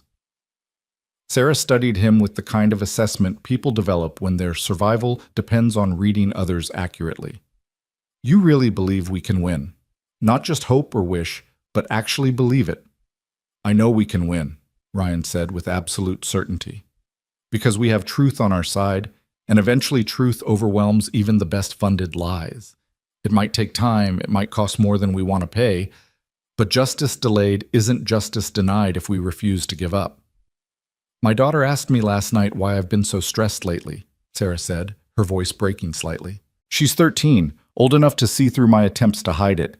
I told her work was complicated right now, but what I wanted to tell her was that her mother witnessed terrible things and stayed silent because being silent was easier than being brave. What kind of lesson is that for a teenage girl who's learning what kind of woman she wants to become? It's the lesson most of us learn eventually, Ryan said gently. That silence is complicity. That fear is reasonable, but can't be allowed to be determinative. That some things matter more than personal safety. Your daughter will understand that lesson better from watching you testify than from any conversation you could have. Sarah wiped at her eyes, makeup smearing slightly despite her attempt at composure. If I do this, if I testify, I need more than just your protection. I need legal cover, financial security for my family, and a plan for what happens after the trial when Victor's lawyers start coming after me for NDA violations and whatever else they can manufacture. Rebecca can handle the legal side. As for financial security, the settlement from this case is going to be substantial, and she's already committed to compensating witnesses fairly. After the trial, if you need to relocate or change careers or simply disappear for a while until things calm down, we can arrange that too. You have my word. The word of a man I met 3 hours ago. The word of a man whose daughter is currently hidden in Montana because I take threats seriously and follow through on commitments. The word of a former SEAL who's never broken a promise that mattered. It's not much, but it's what I have to offer. Sarah was quiet for a long moment, her gaze distant as she worked through calculations that balanced fear against conscience, risk against obligation. Around them, the park continued its Saturday afternoon routine, oblivious to the conversation that would determine whether justice reached a defense contractor who'd gotten away with murder for years. Okay, Sarah said finally, so quietly Ryan almost missed it. Okay, I'll testify. I'll give Ms. Martinez everything I have, the files, the emails, the meeting notes, and I'll sit in that courtroom and tell the truth about Victor Castellanos, even if it costs me everything. But you have to promise me something in return. Name it. If this goes bad, if Victor comes after my children, you get them somewhere safe. Not witness protection, not some government program, but actually safe. Can you promise me that? Ryan thought about Zoe in Montana, about the network of operators and contacts he'd built over 8 years of service, about the absolute commitment required to protect the innocent from those who'd harmed them. I promise. On my daughter's life, I promise that your children will be safe no matter what happens. Sarah nodded. Decision made, and some of the tension left her shoulders as if speaking the words aloud had transferred the weight to someone else. When do you need me to testify? There's a preliminary hearing in 3 days. If you can be there, if you can tell the judge about what you witnessed at Castellanos Defense Systems, it'll strengthen our case for expedited trial. After that, we'll need you for the actual trial, probably within 2 weeks. 2 weeks, Sarah repeated, testing the timeline. That's not much time to prepare. It's the time we have. Castellanos is escalating, getting desperate. The faster we move, the less opportunity he has to obstruct or eliminate threats. Speed is our advantage right now. They exchanged contact information, Sarah promising to compile her files and send them to Rebecca by tomorrow evening. As she turned to leave, she paused and looked back at Ryan with an expression he couldn't quite read. Captain Rodriguez, she said. He saved your life? Yes. Then I guess we're both paying debts to dead men who believed in something more important than personal safety. I hope that belief turns out to be justified. It will be, Ryan said. I'll make sure of it. He watched Sarah walk back to her car, her posture straighter than when she'd arrived, as if deciding to testify had lifted some burden she'd been carrying since being fired. It was a small victory in a larger war, but victories accumulated if you fought smart and refused to concede ground unnecessarily. Ryan called Rebecca from his truck. We have our witness. Sarah Vance agreed to testify.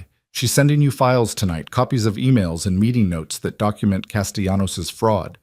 It's going to be damaging. Rebecca's intake of breath was sharp with hope and relief. That's incredible. Ryan, with her testimony combined with my father's documents, we actually have a case, a real case that can survive courtroom challenge. Don't celebrate yet. We still have to keep her alive and willing to testify for the next 2 weeks, and we have to assume Castellanos will escalate once he learns she's cooperating. This is where things get dangerous. More dangerous than they already are. Much more. Up until now, we've been an annoyance, a legal problem Castellanos could handle through intimidation and lawyers. But Sarah Vance testifying changes the equation. She's an insider who can verify everything your father documented. That makes her and us existential threats. Castellanos will respond accordingly. What do we do? We prepare for war, Ryan said simply. Legal war through your motions and media strategy, and possibly literal war if Castellanos decides that eliminating problems is easier than defending against them in court. Are you prepared for that possibility? I'm prepared to see this through, Rebecca said with steel in her voice. Whatever it takes. My father didn't die so I could give up when things got hard. Then get ready. The next 2 weeks are going to determine everything. The preliminary hearing 3 days later took place in a federal courthouse in Kansas City, chosen as neutral ground between Cedar Falls and Castellanos' headquarters.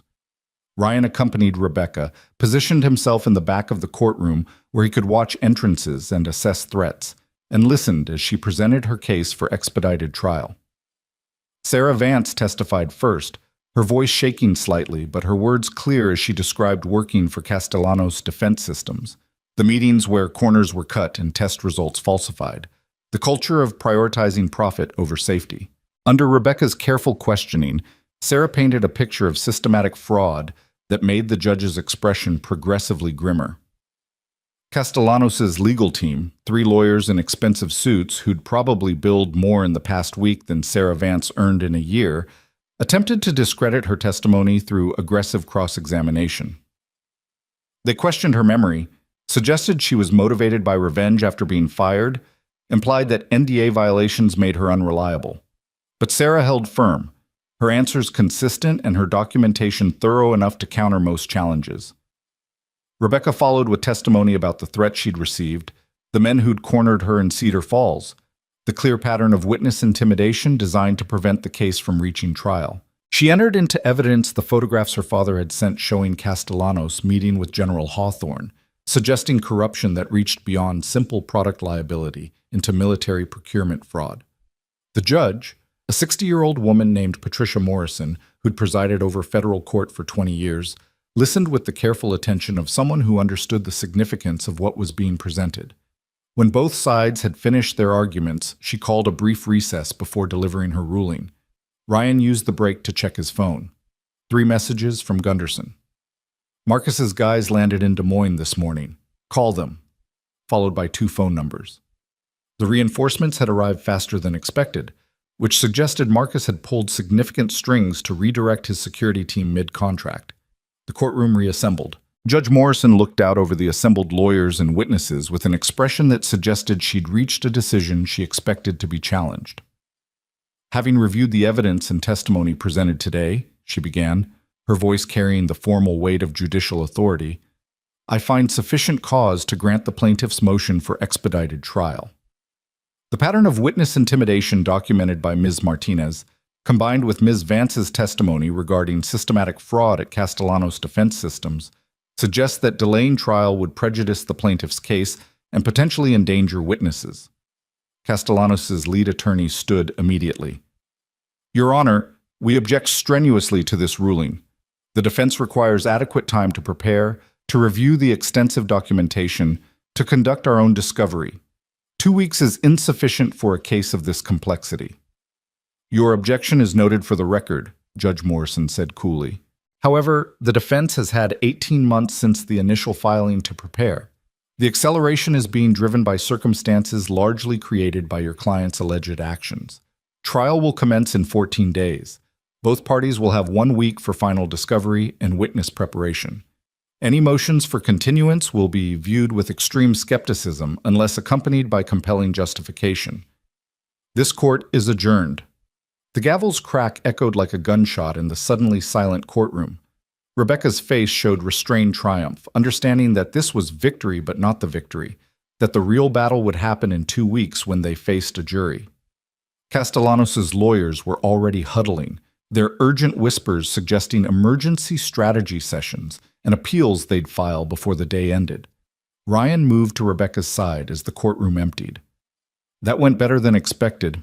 Judge Morrison has a reputation for not tolerating witness intimidation, Rebecca said quietly. And she lost a nephew in Afghanistan. I think the military connection might have influenced her ruling, made her more sympathetic to the idea that defense contractors need accountability. Whatever the reason, we have 14 days, 2 weeks to prepare for trial, to keep Sarah Vance safe, to finalize evidence and witness testimony. It's going to be the longest 2 weeks of our lives. They were interrupted by Sarah Vance, who approached with obvious nervousness. Miss Martinez, Mr. Carter, did I do okay? I felt like those lawyers made me look unreliable. You did perfectly, Rebecca assured her. Cross-examination is designed to create doubt, but your core testimony was solid, and your documentation backed up everything you said. The judge believed you. That's what matters. What happens now? Now we prepare for trial, Ryan said, which means I'm going to assign you personal security, 2 former Rangers who work for a friend of mine. They'll stay with you and your family until this is over. Make sure Castellanos can't reach you or pressure you to recant. Sarah looked like she wanted to argue, but understood the necessity. My kids are going to have questions about why we suddenly have bodyguards. Tell them you're helping with an important legal case and some people aren't happy about it, Rebecca suggested. Tell them as much truth as they can handle at their ages. Kids are more resilient than we give them credit for. They parted with promises to coordinate over the next 2 weeks, Sarah heading back to Des Moines with her new shadows, Rebecca and Ryan returning to the farmhouse to begin the intensive preparation required for trial. In the truck, Ryan called the numbers Gunderson had provided. The first call was answered by a voice that carried the particular blend of professional courtesy and barely contained violence that characterized experienced operators. This is Ramirez. Tom Gunderson gave me your number, said you and your partner were available for security work. Carter? Yeah, we've been briefed. Marcus says you're up against a defense contractor with deep pockets and no conscience. Sounds like fun. What do you need? I need a mother and 2 kids in Des Moines protected 24/7 for the next 2 weeks. The woman is testifying against her former employer and said employer has a history of making problems disappear. Think you can handle that? Can handle it with one hand and most of my attention on other things, Ramirez said with casual confidence. My partner Chen is former Delta, and I spent 8 years in Rangers before going private. Between us, we've done protective details in 14 countries, most of them actively hostile. Suburban Des Moines is basically a vacation. Don't underestimate the threat. Victor Castellanos has resources and connections most hostiles don't. If he sends people after Sarah Vance, they'll be professionals. Then they'll be disappointed when they run into other professionals who are better at this than they are. Send me the details. Address, family composition, threat assessment. We'll lock it down.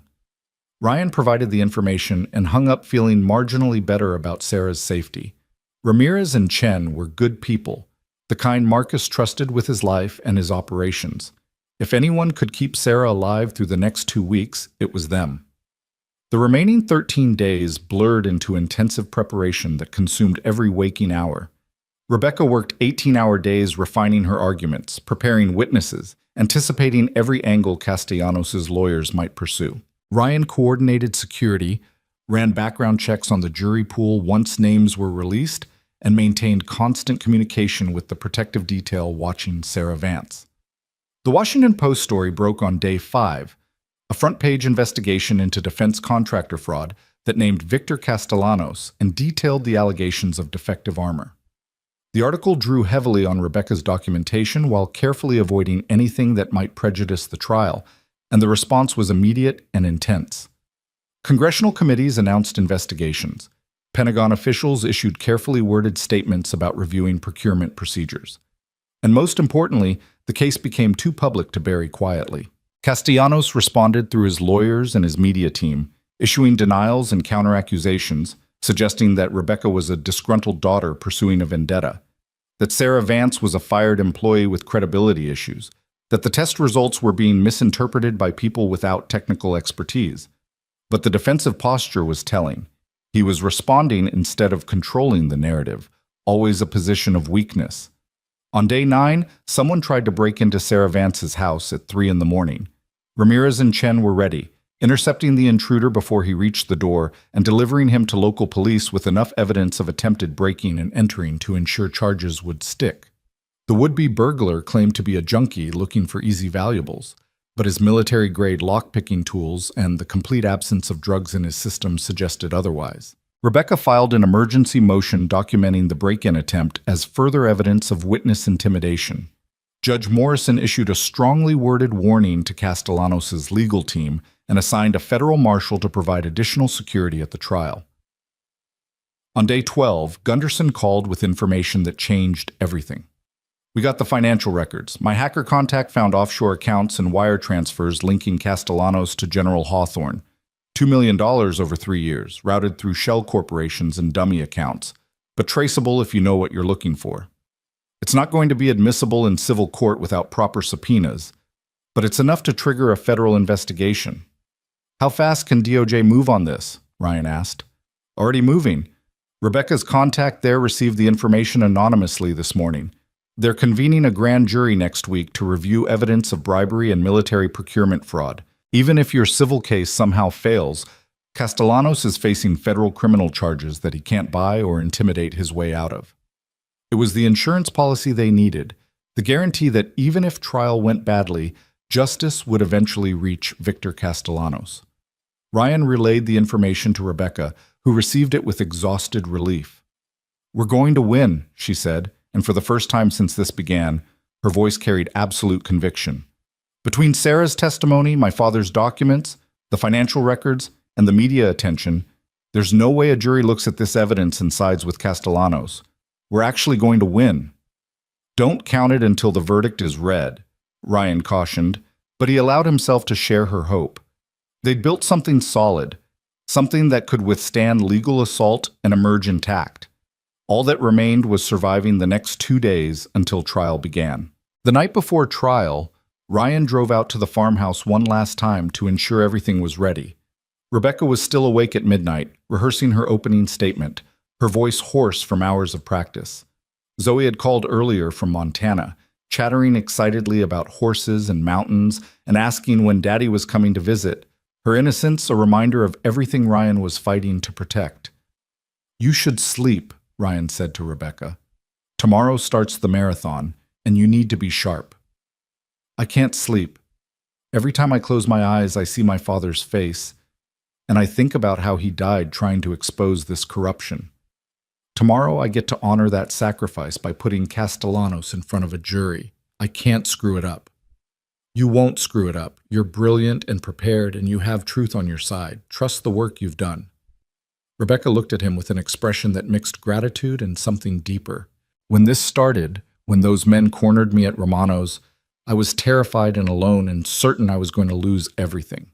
And then you intervened, this plumber with paint-stained clothes who turned out to be a former SEAL with a hero complex and a debt to my father. You've risked everything to help me, Ryan. Your anonymity, your safety, your relationship with your daughter. I don't know how to thank you for that. You thank me by winning tomorrow, Ryan said. By getting justice for your father and those Marines, by proving that courage and determination can overcome institutional corruption. That's all the thanks I need. What happens after the trial? Assuming we win, assuming Castellanos goes to prison and his company collapses, what then?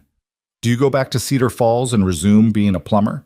Do we just pretend these 2 weeks never happened? Ryan didn't have an answer that felt honest. The truth was, he didn't know what came after. He'd been so focused on the mission, on keeping Rebecca alive and building the case, that he hadn't allowed himself to think about afterwards. Going back to Cedar Falls meant returning to a town that now knew his past, that had seen him take down 3 men in a restaurant and would never quite look at him the same way. Being just a plumber after this felt like trying to fit back into clothes he'd outgrown. I don't know what comes after, Ryan admitted, but I know my daughter needs her father, and she deserves to grow up somewhere stable and safe. So probably yes, I go back to Cedar Falls and figure out how to be normal again, or as normal as I can be after this. Rebecca stepped closer, and in the dim kitchen light she looked younger and older simultaneously, aged by stress but animated by purpose. What if normal isn't what you need? What if you've spent 3 years trying to be something you're not, and these 2 weeks reminded you of who you actually are? Who I actually am? Got a lot of people killed, Ryan said quietly. Who I actually am is good at violence and strategy and accomplishing missions through any means necessary. That's not a person who should be raising an 8-year-old girl. That's not all you are. You're also someone who stands up for people who need help, who honors debts even when it costs everything, who protected me and Sarah and everyone involved in this case because it was the right thing to do. That's who you are too, Ryan. Maybe both versions can exist. Maybe you don't have to choose. Before Ryan could respond, his phone buzzed with an alert. Text from Ramirez. Possible surveillance on the Vance house. 2 vehicles, occupants watching but not approaching. Advise. Ryan stepped away from Rebecca, his mind instantly shifting into tactical mode. Stay here. Lock the doors. Don't answer for anyone except me. He was moving toward the door even as he texted Ramirez back. Do not engage unless they make a move. Document everything. Local PD on standby? The response came quickly. PD notified and en route. We've got this. Ryan drove through the night toward Des Moines, his truck eating miles while his mind calculated possibilities and responses. This was it. Castellanos making his final play before trial, attempting to eliminate or intimidate Sarah Vance before she could testify. The fact that he was trying despite knowing about the protective detail suggested either desperation or confidence in his team's capabilities. By the time Ryan reached Sarah's neighborhood, police cars were parked on both ends of the street and the suspicious vehicles were gone. Ramirez met him on the sidewalk, his expression professionally neutral, but his body language suggesting recent adrenaline. They left as soon as the cops rolled up, Ramirez reported. Got photos of the vehicles and partial plates before they rabbited. Looked like professional surveillance, not hired muscle. These guys knew what they were doing. Did they approach the house? Negative.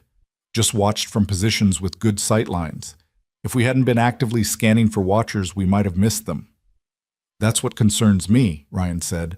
Professional surveillance means they're planning something sophisticated, not just a crude intimidation attempt. They were gathering information for an operation. What do you want to do? Ryan thought quickly, weighing options against the timeline.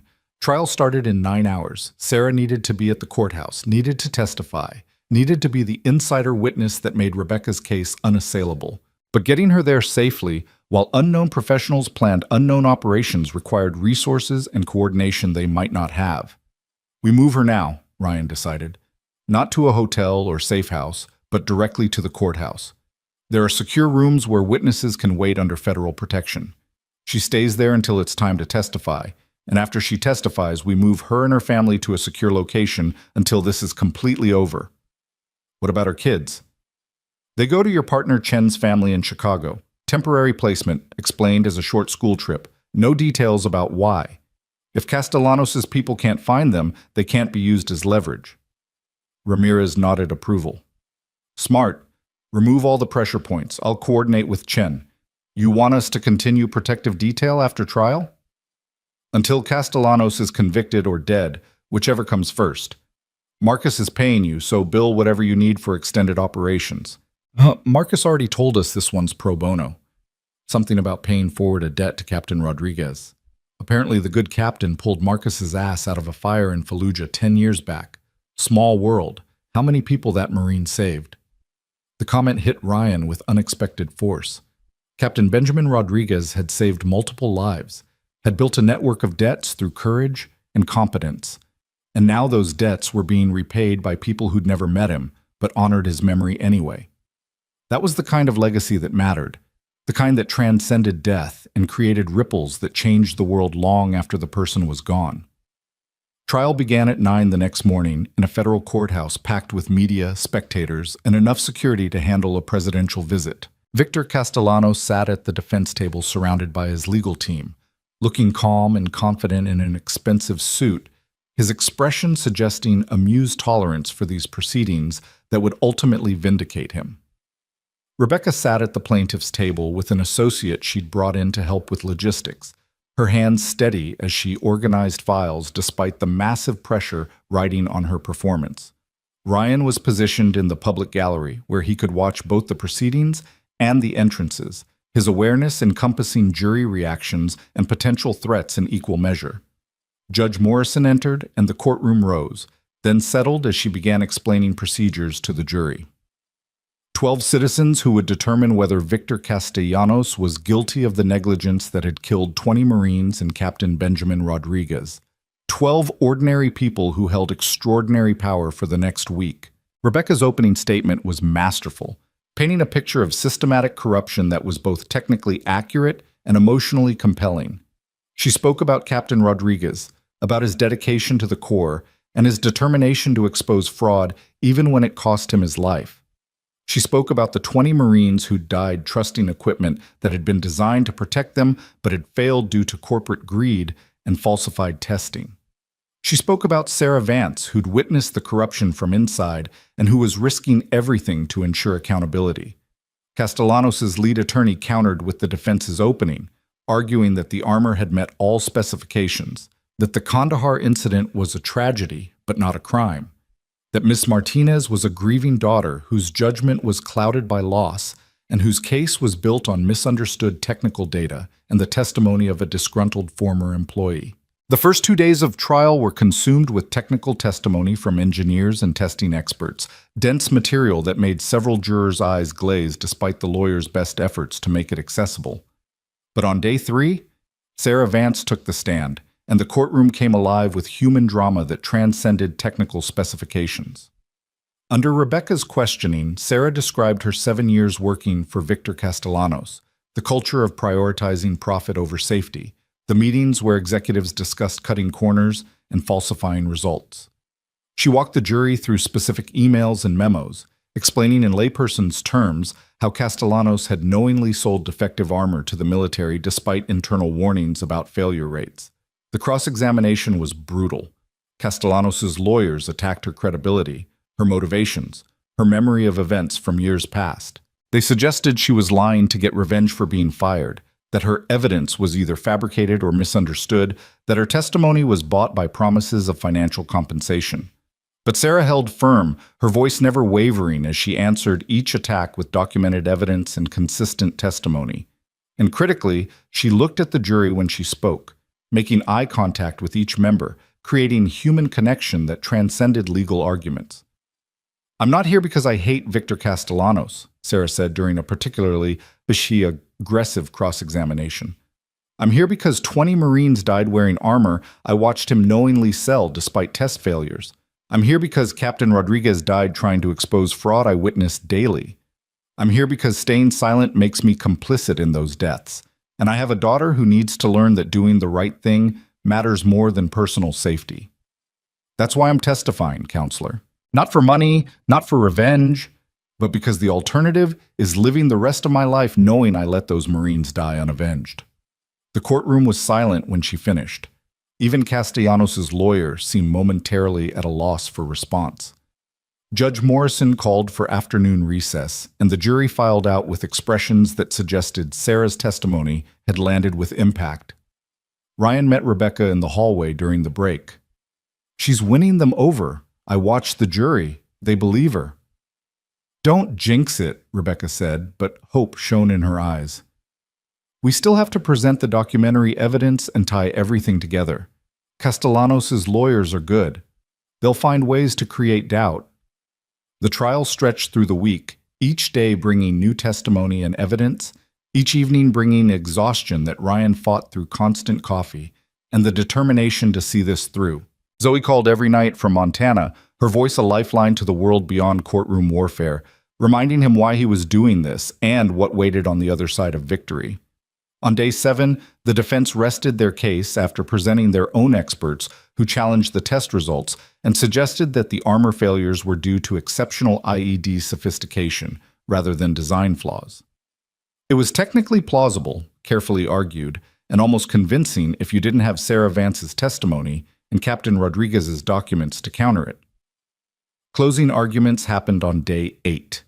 Castellanos' lawyer spoke first, spending 2 hours deconstructing the plaintiff's case, arguing reasonable doubt, suggesting that tragedy wasn't necessarily criminality. He was smooth, professional, almost persuasive.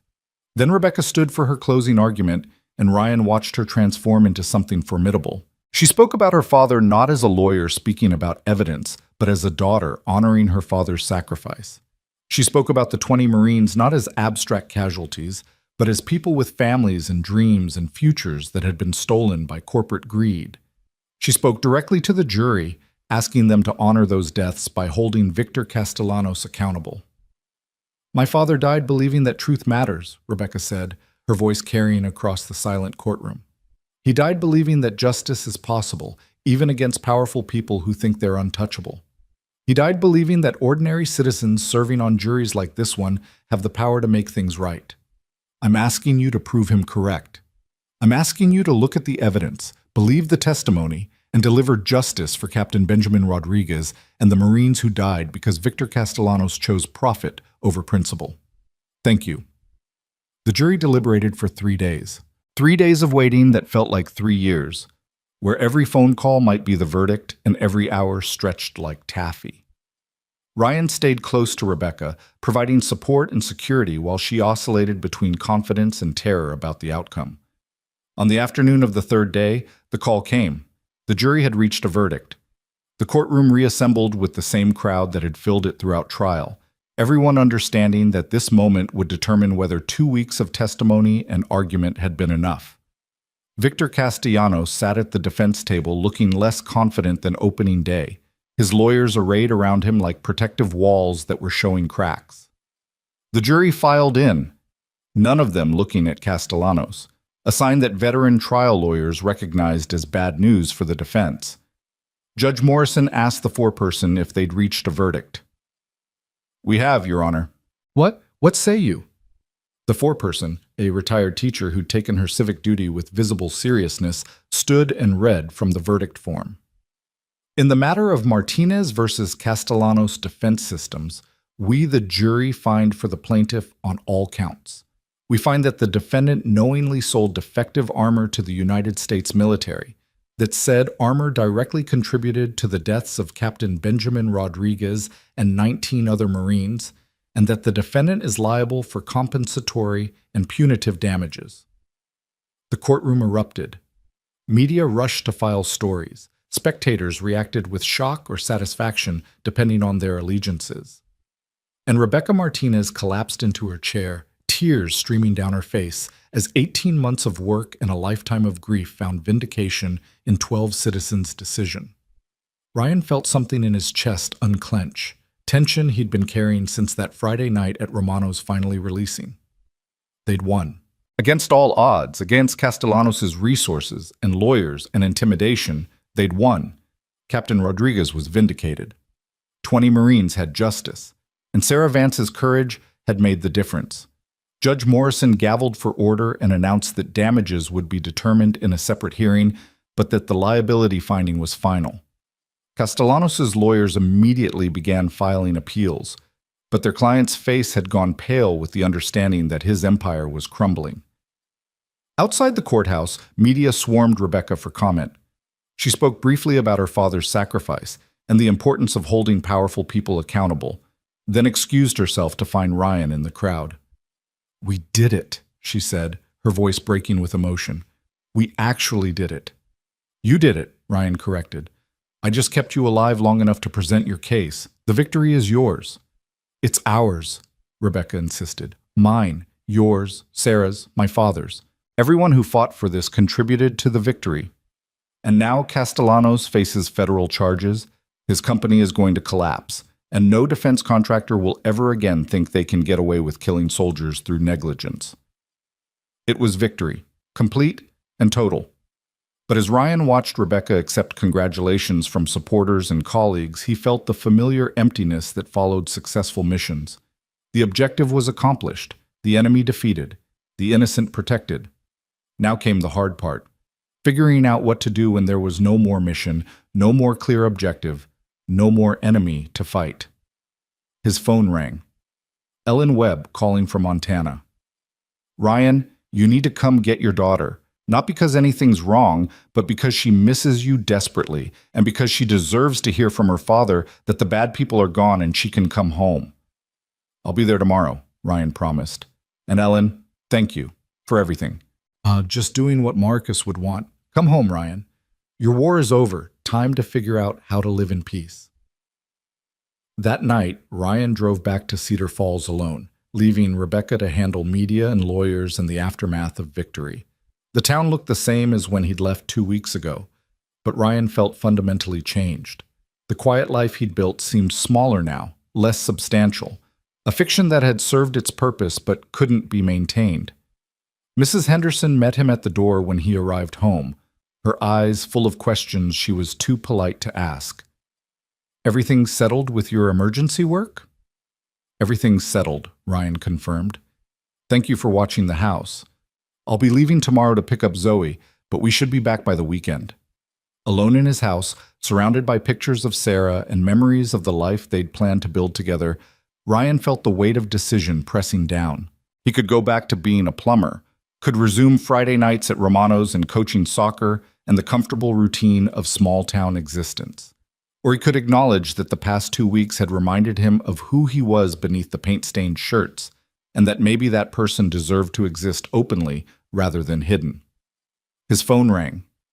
Rebecca, her voice carrying exhaustion and elation in equal measure. The federal prosecutor just called. With the civil verdict on record, they're fast-tracking the criminal case. Castellanos is going to be arrested within 48 hours on charges of bribery, fraud, and conspiracy. It's over, Ryan. Completely over. That's good news, Ryan said, and meant it. There's something else. Something I've been thinking about since the verdict. You're going to pick up Zoe tomorrow, going to resume your life in Cedar Falls. But what if there's another option? What if instead of going back to being a plumber who used to be a SEAL, you became something new? Someone who uses those skills to help people who need help that normal channels can't provide? What are you suggesting? I'm suggesting we're a good team. You have skills in security and strategy and protecting people. I have skills in law and investigation and building cases. Together we could start something, a practice that combines legal expertise with the kind of practical protection that people like my father needed but didn't have. We could help whistleblowers, military families dealing with contractor fraud, anyone facing threats from powerful people who think they're untouchable. The idea sparked something in Ryan's chest, a possibility he hadn't allowed himself to consider. That's not a small ask, Rebecca. That's asking me to upend my life, to raise Zoe in a world where her father actively seeks out danger instead of avoiding it. Or it's asking you to raise Zoe in a world where her father helps people who need help, where she learns that courage and justice aren't just words but active choices we make every day. Think about it, Ryan. You don't have to answer now. Just think about it. After ending the call, Ryan sat in his living room and thought about promises, the ones he'd made to Sarah on her deathbed, the ones he'd made to Captain Rodriguez by accepting Rebecca's case, the ones he'd made to Zoe every time he promised to keep her safe. Maybe honoring all those promises didn't require choosing between them. Maybe there was a path that let him be both father and protector, both ordinary and extraordinary, both the man he'd been trying to become and the man he'd always been.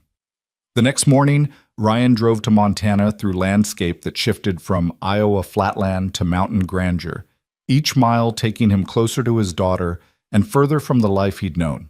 Ellen's ranch appeared as the sun began setting, sprawling acres of grassland punctuated by the silhouettes of horses and the main house glowing with welcoming light.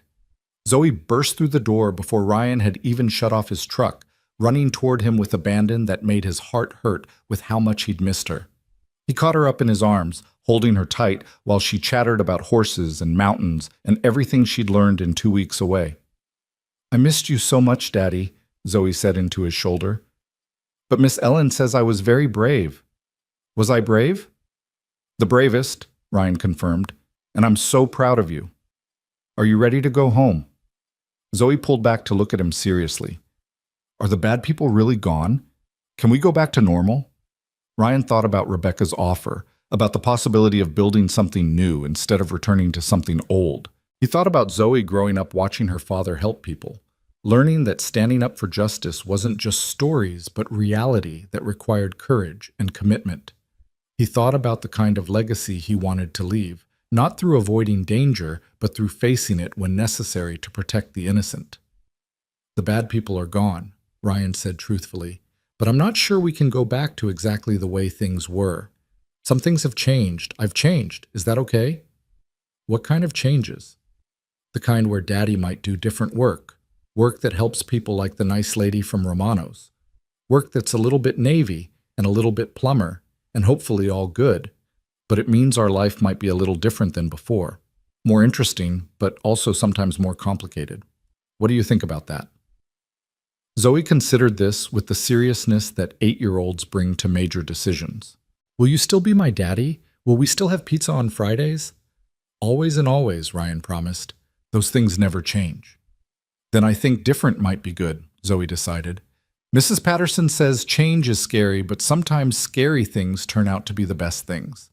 Like when I was scared to start school, but then I made friends and learned about dragons who are ballerinas. Ryan laughed despite the emotion threatening to overwhelm him. Mrs. Patterson is wise. Come on, let's go inside and say goodbye to Miss Ellen. We've got a long drive home tomorrow. 3 months later, Ryan stood in a newly renovated office in Kansas City, watching as workers installed the final sign above the entrance, Rodriguez and Carter Legal Protection Services. Rebecca had insisted on putting her father's name first, honoring the man who'd started this mission, even if he hadn't lived to see it completed.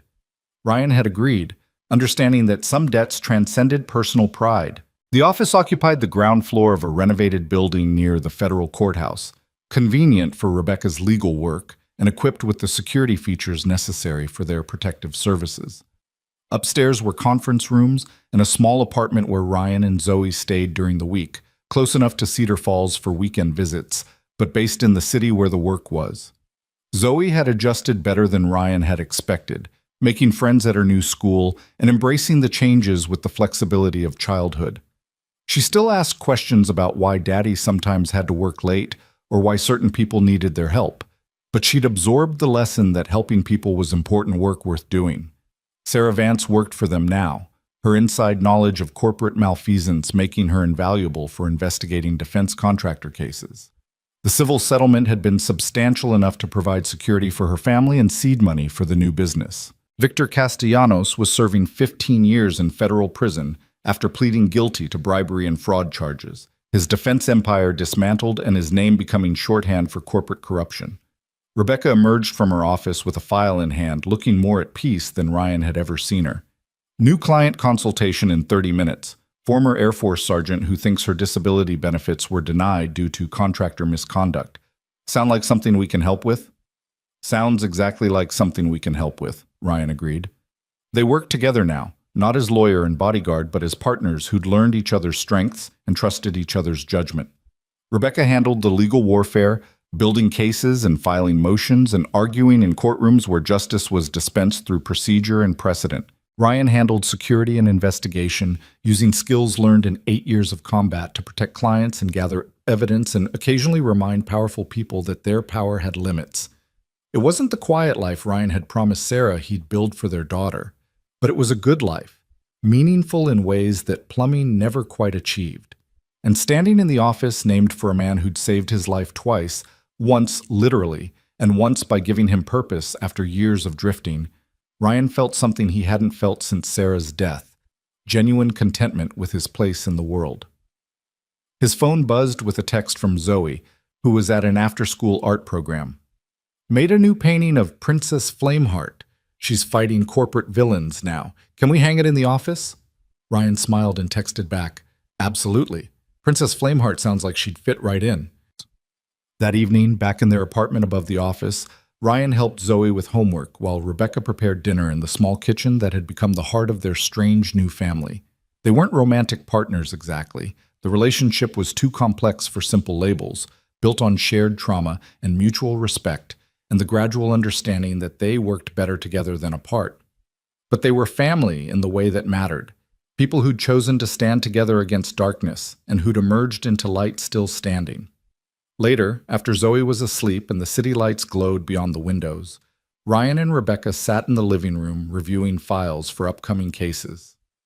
It was comfortable routine now, the kind that develops between people who've been through war together and survived. Do you ever regret it? Rebecca asked suddenly. Giving up the quiet life in Cedar Falls? I know you built that for Sarah, that it was supposed to be the life you promised her. Ryan thought about it carefully, wanting to give an honest answer. I regret that Sarah didn't live to see what I've become. I think she would have understood that the quiet life was me hiding, not healing, that I needed purpose beyond surviving grief. But no, I don't regret the choice. We're helping people who need help. We're holding powerful people accountable. We're teaching Zoe that courage and justice aren't just words but actions. That's worth sacrificing quiet for. Your father would be proud, Ryan added, looking at Rebecca. Captain Rodriguez saved my life so I could be here doing this, honoring his sacrifice by continuing his work. That's the best kind of legacy, one that ripples outward long after we're gone. Rebecca's eyes glistened with tears she didn't bother hiding. I think about him every day. About what he'd say about this, about us, about the work we're doing. I like to think he's somewhere nodding approval and telling terrible jokes. He definitely told terrible jokes, Ryan agreed, though he'd only known the captain for 30 seconds of combat. Come on, let's get some rest. Tomorrow starts a new case, new people to help, new battle to fight. Always another battle, Rebecca said with a tired smile. But at least we're fighting the right ones now. Upstairs in his small bedroom, Ryan looked in on Zoe one last time before heading to bed himself. She slept peacefully, Mr. Tumbles clutched in her arms, her face peaceful in the way only children's faces can be when they feel safe and loved. On her desk sat the painting of Princess Flameheart she'd made that afternoon, a dragon in a tutu wielding a sword against figures in business suits, childish art that captured a central truth about justice requiring both grace and force. Ryan had spent 3 years trying to be normal, trying to bury the warrior under domestic routine and small-town anonymity. But that Friday night at Romano's had reminded him of something essential. Some people are built to stand between the innocent and the dangerous, and pretending otherwise dishonors both the people you could help and the training that prepared you to help them. Captain Benjamin Rodriguez had saved his life outside Kandahar, not knowing what that life would become, but trusting it was worth saving. Now Ryan honored that trust by using his remaining years to protect others, to fight corruption, to ensure that Rodriguez's sacrifice and the sacrifice of the 20 Marines who died wearing defective armor meant something beyond tragedy. The mission never really ended. It just evolved, finding new expression in courtrooms instead of combat zones, in legal briefs instead of tactical plans, in protecting whistleblowers instead of forward operating bases. The fundamentals remained constant. Identify the threat, protect the innocent, accomplish the objective, survive to fight another day. Ryan Carter had been a SEAL, a plumber, and now something new, a guardian who operated in the gray spaces between law and justice, who used military skills for civilian protection, who'd learned that sometimes the best way to honor the dead was to keep fighting for the living. He closed Zoe's door and headed to his own room, his dog tags hanging where they always did beside his bed. No longer a burden, but a reminder that some debts transcend death and some promises outlive the people who made them.